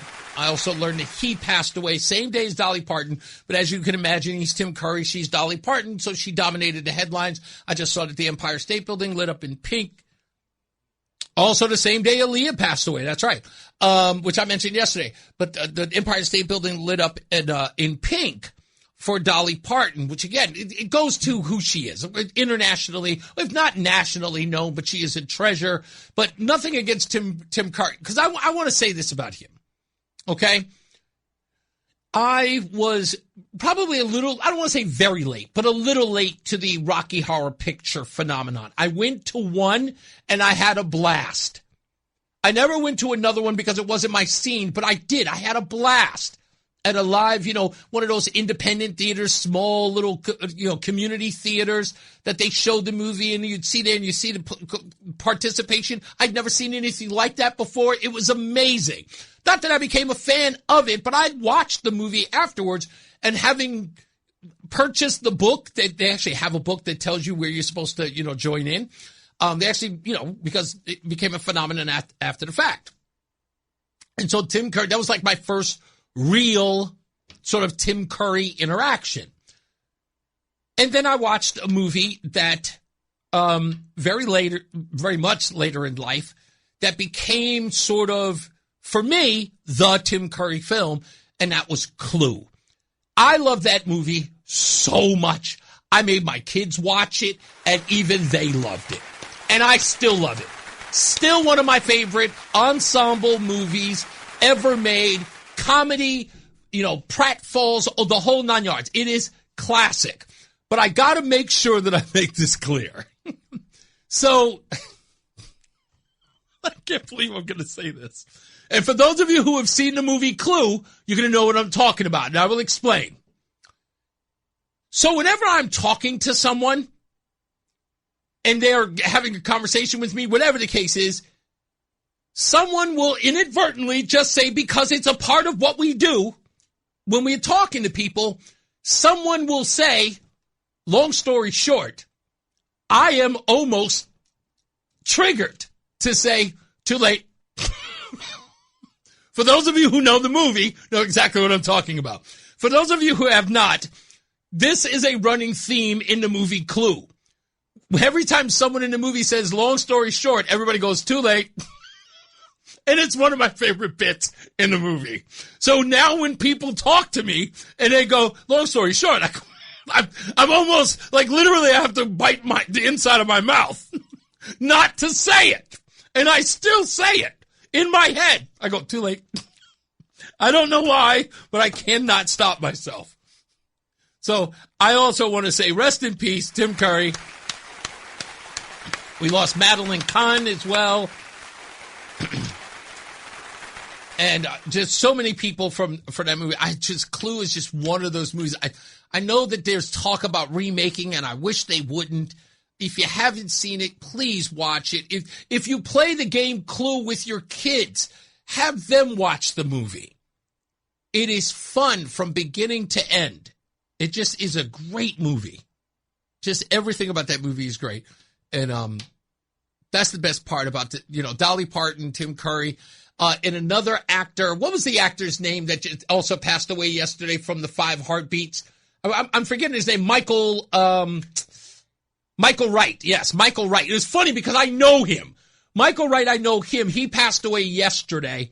And if you don't know Michael Wright, he's from the 5 Heartbeats, but he was also in another little film that, again, I am addicted to. And I watch it on Tubi all the time. It's the movie with Jim Belushi and Lou Gossett Jr. And Michael Wright called The Principal, which is another one of my favorite movies. He passed away at age 70. And Michael Wright was, again, just a bit actor. What was he in? Sugar Hill, The Principal, 5 Heartbeats. He did a couple other films, too. He's also in... Money. What was the movie that Chris Tucker did? The first movie Chris Tucker did with Charlie Sheen. Money Talks. That's right. So you remember the guy? Yeah, you remember him. He plays he plays the guy with all the guns in the movie. Yeah. So So God rest in peace to all 3 of those folks who have had such a huge part of my growing up. But Michael Wright used to live across the hall from my girlfriend, Christine, a girl I was dating very, very young. I was dating her back when I was 14. When she lived with her dad in Manhattan, he lived right across the hall from her. And I remember the first time I ever met him. Nicest guy in the world. And sad to see him gone as well. If you're just joining us, we were talking about this story in Jacksonville, Florida. Gentleman, a Columbia man who was sentenced to 3 years for identity theft, and he had been voting in elections since 2020. His name is Carlos Felipe Jaramillo Grajales, I think I'm pronouncing poorly, a 55-year-old Colombian citizen living in Jacksonville, Florida, was sentenced August 12th to 3 years in federal prison. He pled guilty to making false statements on a U.S. passport application, aggravated identity theft, falsely claiming a Social Security number was assigned to him, and falsely claiming U.S. citizenship in order to vote. And according to court documents and the U.S. Attorney's Office in the Middle District of Florida, he used the name, the date of birth, and the Social Security number of a real U.S. citizen in March of 2003. He obtained a Florida driver's license under that identity and renewed it multiple times, with the last renewal in February of 2024.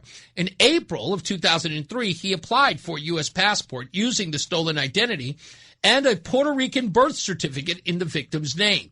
The passport was issued in May of 2003. He successfully renewed it in 2013 and again in 2023. Now, that's interesting. A U.S. passport, that makes sense, in 2023. In December of 2010, he submitted a Florida voter registration application claiming to be a U.S. citizen born in Puerto Rico. The registration was approved.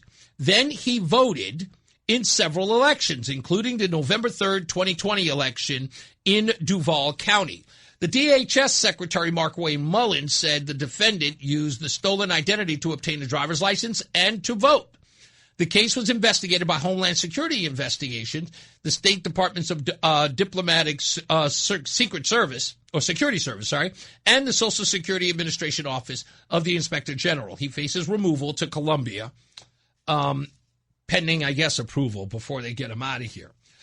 So this is the reason why I keep saying that we need to talk to the folks over at the DMV. I really do believe that this is a part of the problem. And as I was expressing to the DMV commissioner, Tony Guerrera, what I was saying was, look, do I believe that somebody at the Department of Motor Vehicle is doing something underhanded? No, I have no evidence of that. However, the DMV is referred to as the seventh circle of hell. I think that's the term it was. There was a TV show on the CW back in the day called Reaper. And it was a comedy drama where this young man was sent out, like his parents made a deal with the devil, and then he was supposed to go out and find lost souls that the devil lost. And that was his penance. He had to do that for the rest of his life. And so the devil tells him that he has to find these souls and bring them to the seventh circle of hell. And he gets the address and he shows up, and it's the DMV. And he goes, "What? You have to return it to the DMV?" He goes, "Yeah, he's in the seventh circle of hell." I go, "Oh, makes sense." So yes, it's always been referred to as the last place you need to go to is the DMV. So do we know that the DMV can make mistakes? Like any bureaucracy, of course they can. Right? When you have these things that you try to streamline or make easy or try to, you streamline it for what? So you can get through efficiently. With efficiency, you want to start from the beginning, you want to get out of there. You don't want to be all day at the DMV. Some people are. But the most you want to spend there is maybe 2 hours. The most you want to spend there. In many cases, you're there for 3-4 hours. You have to take a day off of work in some cases. And why? Because many people who work in the DMV hate their job. It's not always the best place. So again, I went to the DMV when I got my new driver's license. And I spoke to the young lady there. I asked her a simple question. I was like, "Hey, look, we're doing a story about a guy who came in and got a driver's license. And he was put on, he was registered to vote. Is there any likelihood that could have happened because of an agent in the DMV?" And she said, "I've never had that happen to me, but it wouldn't surprise me." I asked the commissioner of the DMV, Tony Guerrera, and he said, "Is there a likelihood?" Yes. He wasn't admitting anything. He was just saying, of course. And here's the thing that he brought up, which I thought was fascinating. Because many people, Connecticut Sentinel and I have both said, because, and many of you posted on social media, that the New Jersey company that had all of these, 6,600 people on them, is the same business or the same company that Connecticut uses. That is true. But Tony Guerrera made one thing abundantly clear. He said that the two states use that system differently.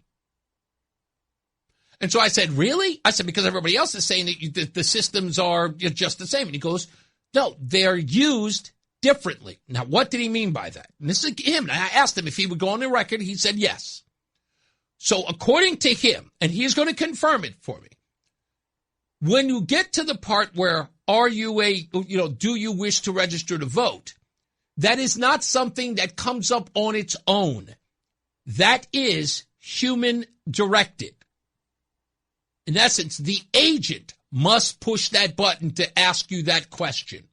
It is not something that just happens.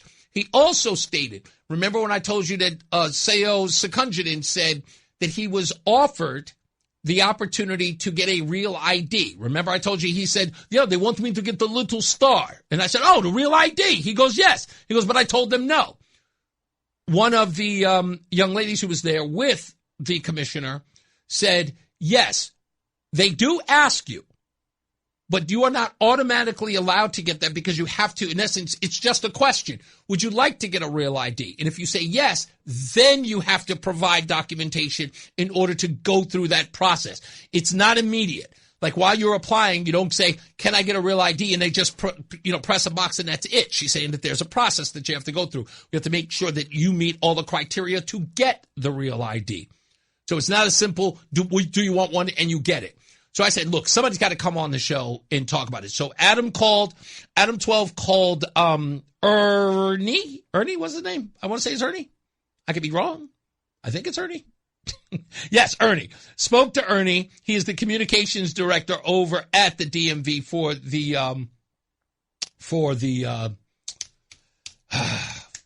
why am I forgetting his name? For Tony Guerrera. He said that he would come on. Did I say Mark Curry? I didn't say Mark Curry. I said Tim Curry. Anyway, so yeah, they're working on getting the commissioner down here so we can have a conversation about that and see if we can get some transparency from the Department of Motor Vehicles. And I know Vin Candelora, the minority leader, is trying to get that done as well. He's trying to work with them. But I think we can keep moving or advancing this ball to have this conversation with the Department of Motor Vehicles to say, look, we don't want to know. Like, look, I know you're not going to be able to give this information to us because, of course, there's personal info related to that information. That's not the point. But we do need an audit. Right? There must be an audit of that information to ensure that we do not have illegals with driver's licenses and we do not have illegals that are put on the voter rolls. Because the motor voter rolls are the way in which people are being accessed. And again, we're seeing story after story that says it's happening. And it is allowed to happen. And there's no way you can tell me that Secunzion was a one-off. Just no way. So we'll continue. Let's get another check of traffic and weather. Mark Christopher's back. He is in the BPS Lawyers Traffic Center. Hey, Mark. It's Reese on the radio on News Talk 1080 WTIC. All right. News. Music news today. Happy birthday goes to Brian Kelly, country singer and co-founder of Florida Georgia Line, turns 41 years old. Thalia, and I think I know who this woman is. She is the Mexican singer known as the Queen of Latin Pop. She turns 55 years young today. Adrian Young, the drummer for No Doubt, remember Gwen Stefani's old group, he turns 57. Shirley Manson, lead singer of the group Garbage, turns 60 years old. I haven't seen her out there in a while. And a woman you may not be familiar with, but you are definitely familiar with the video she starred in. Casey Ventura, she is the R&B singer behind the 2006 song Me and You. She turns 40. You may not remember her from her music, but you definitely remember her as the woman who was assaulted in the Elevator Vestibule by Sean P. Diddy Combs. She became very famous. You probably didn't know who she was before then, but yes, that is the young woman. She turns 40 today. In 1967, on this day in music, Bobby Gentry began a 4-week run at #1 on the Billboard Hot 100 with Ode to Billy Joe. In 1968, the Beatles released Hey Jude, back with Revolution as the first single on their Apple Records label. In 1970, Jimi Hendrix held the opening party for his Electric Lady studio in New York City. And we just talked about this yesterday. Someone called in talking about they were devastated by the death of another artist. Well, it was this. In 1990, Stevie Ray Vaughan played his final concert, joining Eric Clapton, Buddy Guy, Robert Cray, and his brother Jimmy Vaughan for an encore at the Alpine Valley Music Theater. There are no such thing as coincidences, they say. So that is your music news. When we get back, stupidest thing I read today. This one is in the Huffington Post. We'll also recap the beginning of the program. For those of you who are just joining us, was I racially discriminated against by the Tong office today for wanting to ask questions? And I will give you an update on the article that I just read by Ken Dixon that proves to me that there was no special invitation with William Tong today. I'll read that to you when we return. Let's get another check of weather and traffic. Mark Christopher is back speaking. Look at that. Stevie Ray Vaughan. Mark Christopher at BPS Lawyers Traffic Center. Look at that. Is it today was the anniversary? I guess it was it 1990? Stevie Ray Vaughan played his final concert. Isn't that wild? We were just talking about him yesterday. Yesterday, yeah. I was playing Riviera Paradise. Yeah. Isn't that wild? Yeah, it is wild. Yeah. The Reese on the Radio Show ties it all in. Oh, and then just wrap it up at the end. Big tie, big bow at the end. Very nice and neat. From politics to news to music to movies and anything above the sun and outer space and beyond, it's Reese on the Radio. Damn, he's good. Only on NewsTalk 1080 WTIC. Okay, we're back. Reese on the Radio. As promised, I wanted to play this bit with you. City Hall Adam sent this to me last night, and Rozan and I were walking out.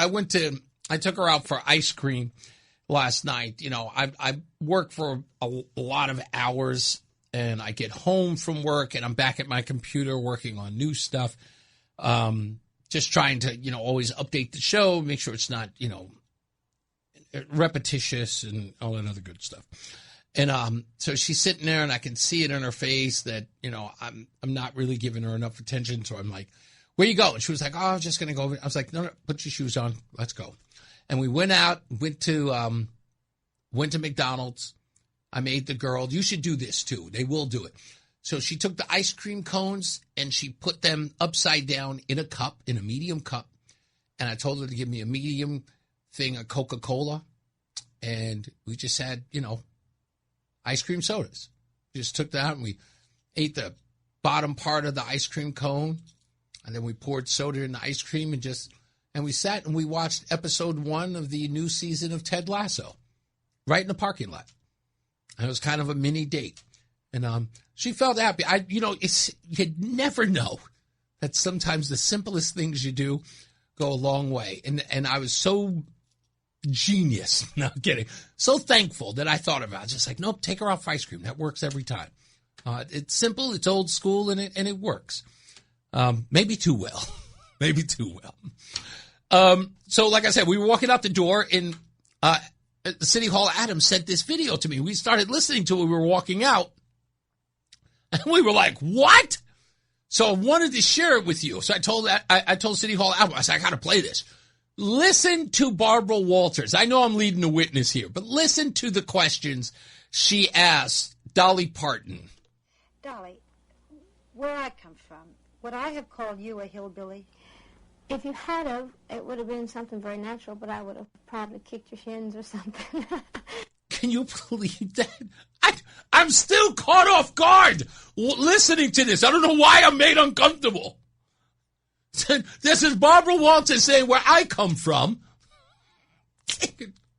Dolly, where I come from, would I have called you a hillbilly?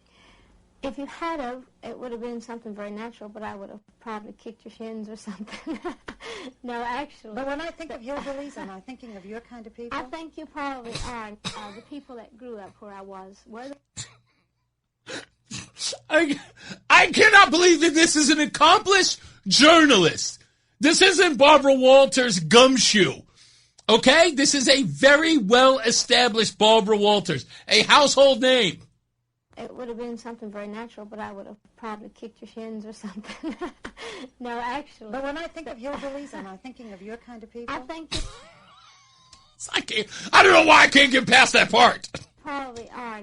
The people that grew up where I was were the ones that you would consider the little Abner people, Daisy May and that sort of thing. They took that kind of thing from people like us, but we were very proud people. People with a lot of class. It was country class, but it was a great deal of class. And most of my people were not that educated, but they are very, very intelligent. Good common sense, horse sense, we called it. Dolly, did you look like this when you were a kid?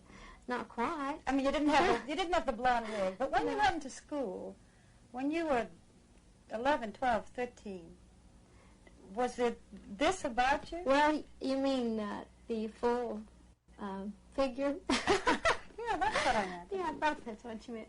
Well, actually, I've always been pretty well blessed. As a child, I grew up fast. Other members of my family, have done the same. My assistant asked me something, and I'm going to blame it on her because I wouldn't have had the nerve otherwise. Is it all you? Well, I can't show you here. I'll tell you. I'll take your word for it. I get asked that question. I always answer that back because people are in awe of the whole thing. A lot of people say I have. A lot of people say I haven't. I always say that if I hadn't have had it on my own, I'm just the kind of person that would have had me some maid. You don't have to look like this. You're very beautiful. You don't have to wear the blonde wigs. You don't have to wear the extreme clothes, right? No, it's certainly a choice. I don't like to be like everybody else. I've often made this statement that I would never stoop so low as to be fashionable. That's the easiest thing in the world to do. So I just decided that I would do something that would at least get the attention. Once they got past the shock of the ridiculous way I looked and all that, then they would see there was parts of me to be appreciated. I'm very real where it counts, and that's inside, and as far as my outlook on life and the way I care about people and the way I care about myself and the things that I care about. But I just chose to do this, and show business is a money-making joke, and I've just always liked telling jokes. But do you ever feel that you're a joke, that people make fun of you? Oh, I know they make fun of me. But actually, all these years, the people... I can't do it. I can't. Call me. Am I missing something? Am I being too sensitive here? Roland, am I being too sensitive that this interview sounds a little, disrespectful of her? Am I mean, I don't know if maybe I am, probably because of the way in which I feel about Dolly Parton. Do you hear does it sound unsavory the way Barbara Walters is talking to her? I don't know. Unsavory is the word. Okay, what's the word? A little disrespectful? Something less than unsavory. What's the word? A lesser word for demeaning. Yeah, maybe a little bit of. Maybe a little demeaning. But she takes it. Look, I give it to Dolly Parton. She takes all of this in stride. She doesn't take it personally. And she's just answering all the questions.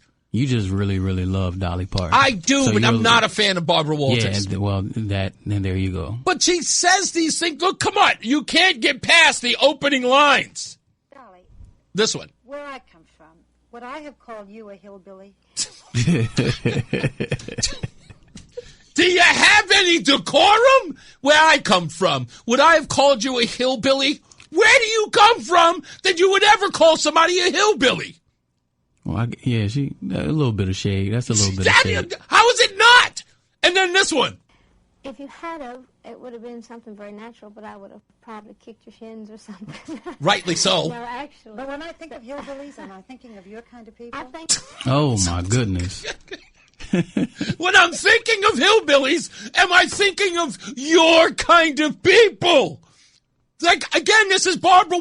Like I said, if it had been any other person in the world, I probably would have said, wow, what an ignorant person. But it's Barbara Walters.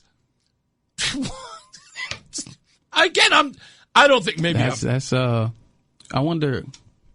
Yes. I wonder what the reasoning behind the questions were. I'll tell you again, it is elitism. Barbara Walters lived in New York. Was she a former model of some sort? She was something.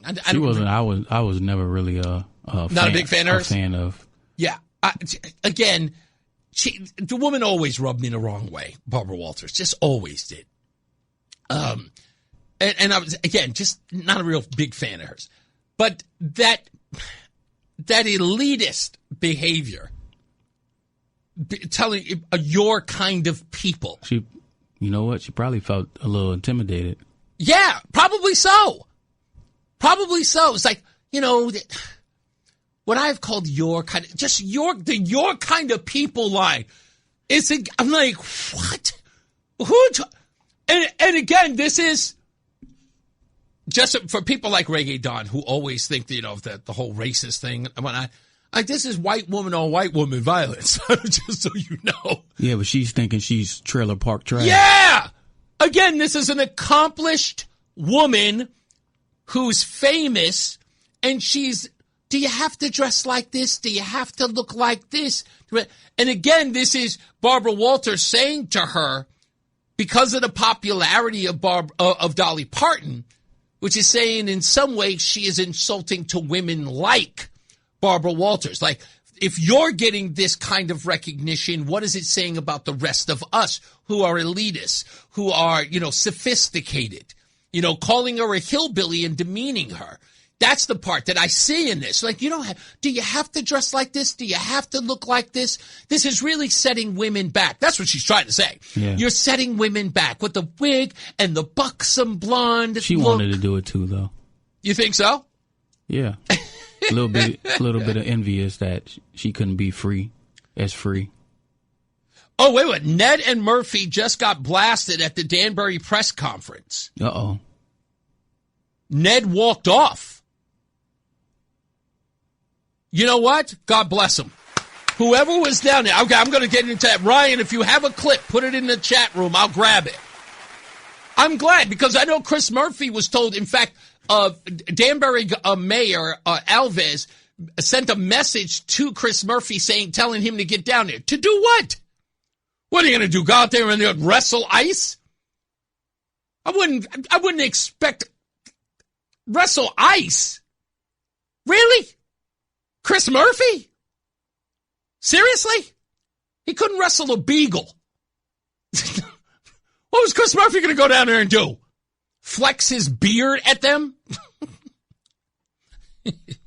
Anyway. John Beckman says, Barbara Walters created The View. She was terrible. Yeah, my wife said that Walters wanted to make people cry.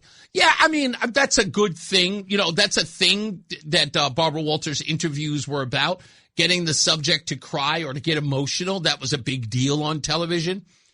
It was kind of a joke on the inside.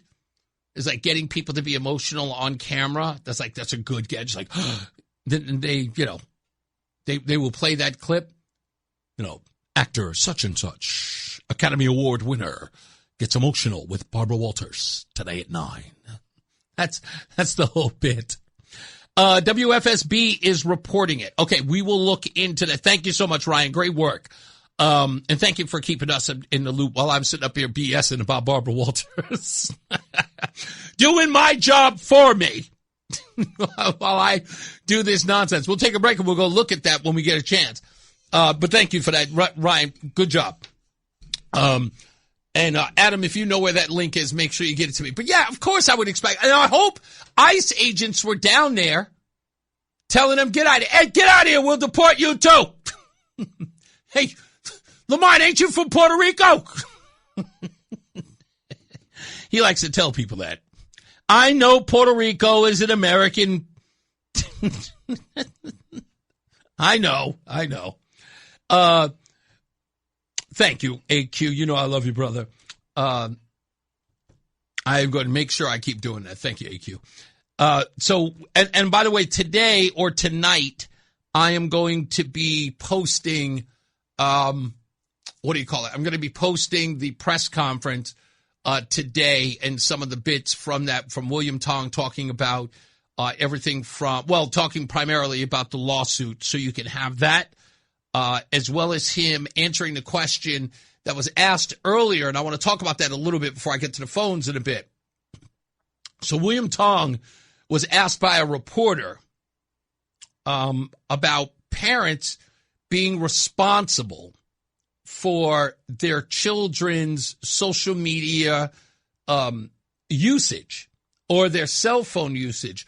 Why not hold the parents responsible, take the devices from them? And one of the women there said that, you know how hard that is to take the device from the kids. Now, I almost literally screamed at the top of my head and said, what are you, insane? What do you mean how hard or how difficult that is? In what world? We did that to the kids all the time. We monitored that easy as ever. When the kids were home from school, no cell phone. You take the cell phone to school. We know they weren't going to use them in class. They probably use them on the ride home, but that's it. And if we went one step further, one of the parents would just pick up the kid at school, get the phone. That's it. Punishment is punishment. You got to put the extra work in, right? Take the phone away from the kid. It's not like they've never had one. Not like kids didn't go to school without a cell phone. But somebody did that. So I will actually post William Tong's answer to that question as well. What I found fascinating about it is that William Tong uses social media every day to attack the president of the United States, which I find odd that he's talking about the addiction that social media and the apps are and our cell phones are. Here's a guy who is overwhelmed by the addiction to use it. So I'll post that for you later. When we come back, we will take some phone calls and wrap it up.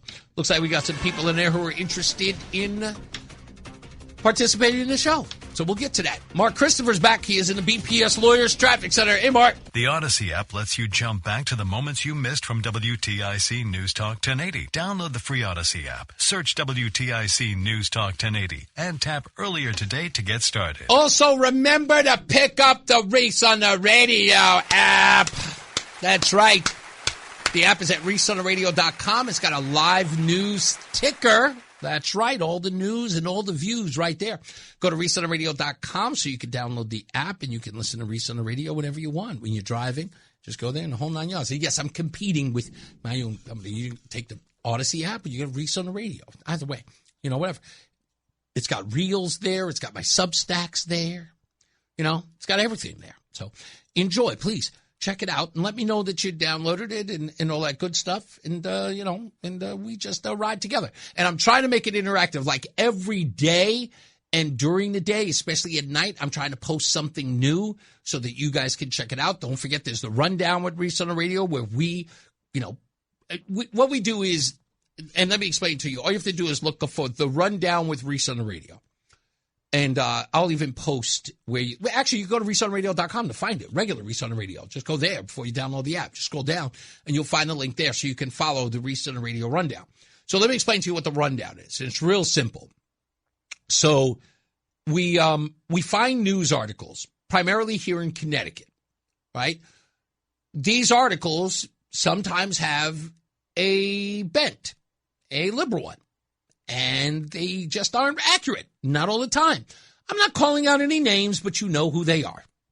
So what we do at the Rundown is we find those articles, we dig deep into those articles, and we find out where the articles are flawed or where there may be some misinformation.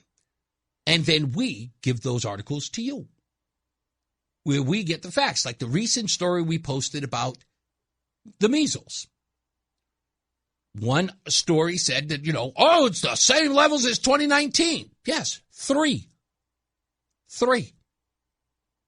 And while those newspapers were calling it an outbreak, really? That's what we do at the Rundown. So go to ReeseOnTheRadio.com, scroll all the way down. You'll see the Rundown. Click on it. Goes right to the Facebook page. Follow it. And you'll get an update on every story that we find. If they're BSing you, we're there to report on it. So That's what we're doing. That's our job. And, as I said before, it's not about complaining about what the news media or what media types are doing. We do that thing instead of complaining about it. Now you are loaded for bear. No one is lying to you anymore. No one gets to lie to you anymore. You say you don't trust them? Fine. So we'll make sure that they get held up to the microscope and you get the real story behind the story. All right? Go to ReeseOnTheRadio.com right now. Download the app.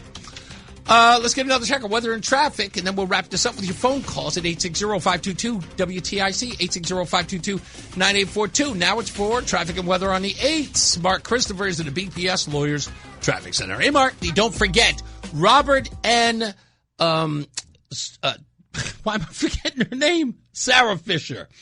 Robert and Sarah Fisher are going to be our guests on the show on Friday. Rozan will join us then. She will explain to you why she's not here today. She will tell you. I'll let her explain it. She'll be here on Friday as well when we talk to Sarah and Robert Fisher. Again, yesterday just got out of the pokey, 15 months locked up, but he has a new trial. So we'll talk to him, maybe a little bit about that, but of course, he's an attorney, so he knows what he can and cannot disclose. So I have faith in him that we won't get him in any jam or whatsoever. So he's got to have a new trial, but it's glad to have him. It's good to have him home. He's 80 years old now, and I'm sure Sarah is absolutely gleeful to have her father home. That is her best friend. She loves her dad, and just I know she is just beaming with joy to have him there, and I know he is happy to be with his family. So, and this has been quite the burden on them. So they will be here. We'll celebrate him as much as we can on the show. We'll have him. I told him, I said, you got to drive an hour to get here. I promise you're not going to be here for 15 minutes. They're going to hang out with me, and he deserves that opportunity to be here and to talk and share with you guys what it's been like and, his next phase in life. So I can't wait to meet him. Also, this is important to note. Somebody has sent me a message. In fact, it's very important to talk about this before I get to the phone calls with what's going on in Danbury, Connecticut. Now, you'll notice that what's happening in Danbury is nowhere near what you saw in Minnesota, right? Nowhere near. In Minneapolis, nothing like that. There are no Renee Goods in Danbury. If you want to wonder why, you only need look to the people who are in Danbury. Sure, there are a couple of people out there who are screaming and hollering, calling people Nazis, but you don't see anybody impeding in Danbury. And you won't. You won't. But there's a good question that comes from this. Justin Elicker, Mayor Alves, Attorney General William Tong, Governor Ned Lamont, who don't have a problem spending exorbitant amounts of money on illegals, $1.3 billion to say the least, never once at all used a dime, a nickel, a wooden nickel to get these people citizenship. Not one. Not one dime. Screaming and hollering about ICE coming in to remove them. You know they're here. You know that there's a risk in being here. Federal government's got to do what the federal government's got to do. ICE, INS, whoever it is. They got a job to do. And you know those 4 years that these people came across the border and ended up in your state, your city, your town. Every one of them know, and they continue to understand. There's a risk to all of this. You don't just get to hang out. And guess what? You even said, we're not a sanctuary state. You even said, we're not a sanctuary city. We believe that they're citizens. Well, guess what? You can believe whatever you want. You can believe a rainbow shoots out of their patootie. It doesn't matter what you believe. The facts are the facts. They're here illegally. I don't care if you call them undocumented. They're still illegal. They are illegal inhabitants of our cities and towns. And they use our resources. And they didn't ask permission. At all. At all. But they are the most important constituency you have. You have bent over backwards to protect them, or at least try to. You wrote laws to stop federal agents from wearing masks. You have sent out a memo that pretty much told the federal government, stay the F out of our town. We got this. But what did you do to protect them? You spend any money on that other than paying for them to get free lunch or to go to school or to get health care? Sure, you got them health care. Sure, you got them. You paid for their housing. But you didn't spend a dime on anything that made them legal.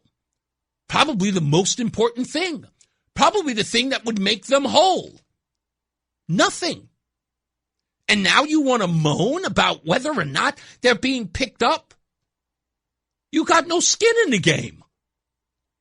Just like they don't. So who's surprised? Who's stunned? Why is ICE here?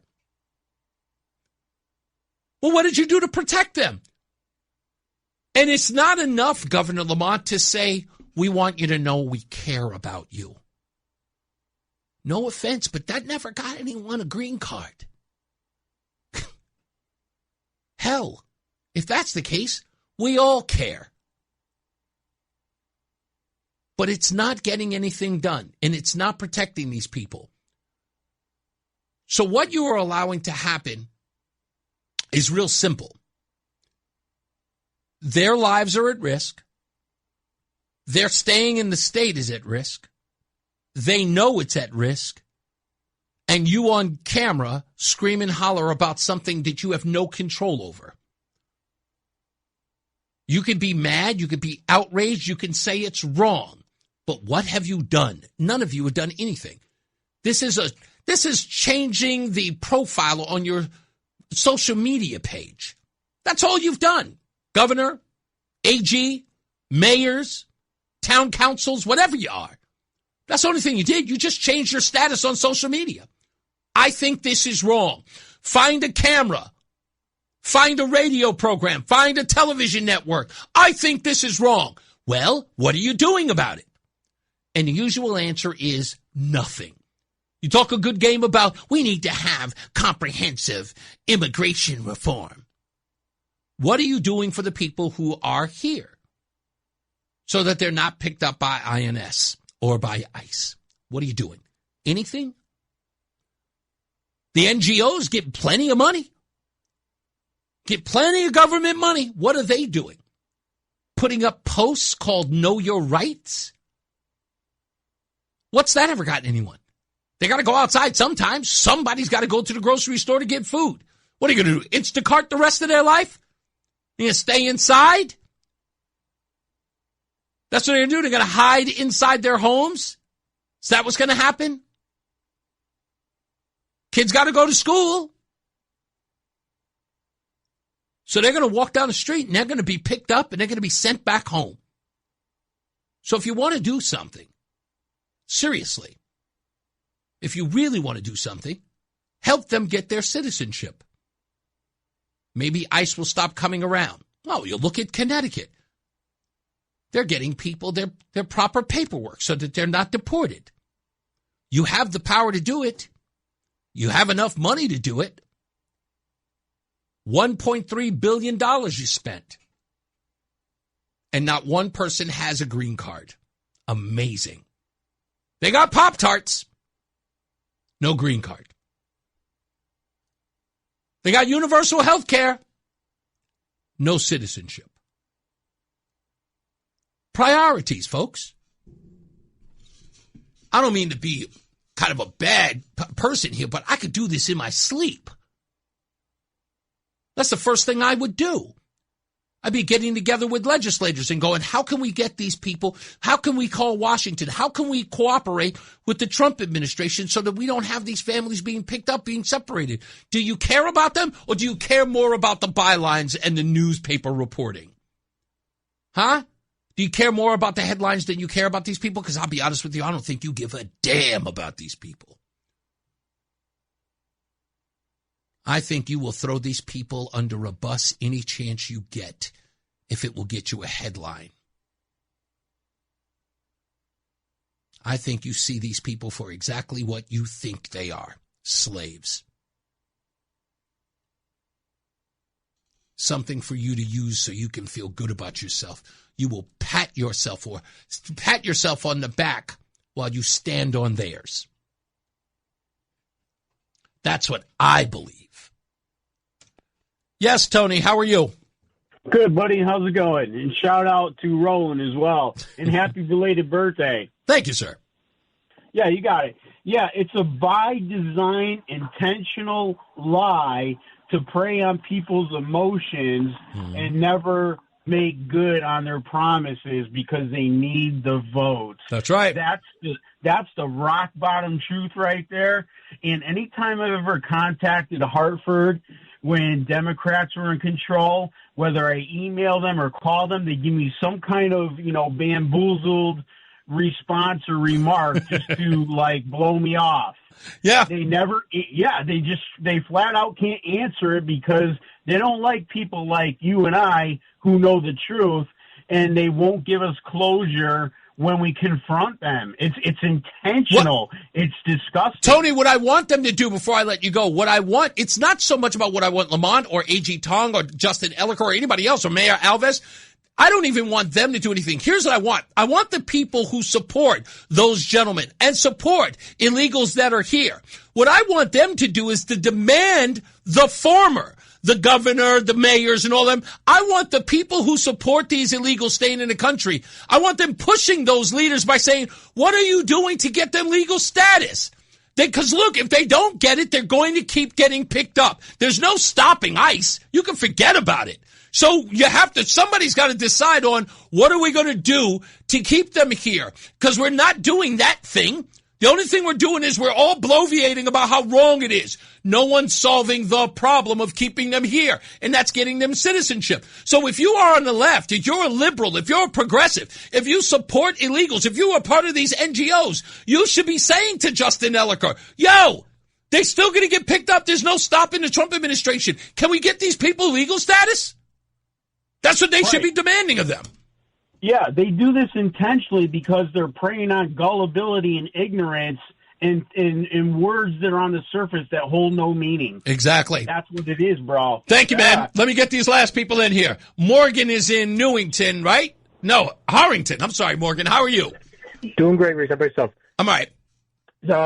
So I think you got to work on your Benjamin Crumpisms because you're not emphasizing black radio host or African-American media guy or Caucasian people. Yes, that's not right. Letting them in.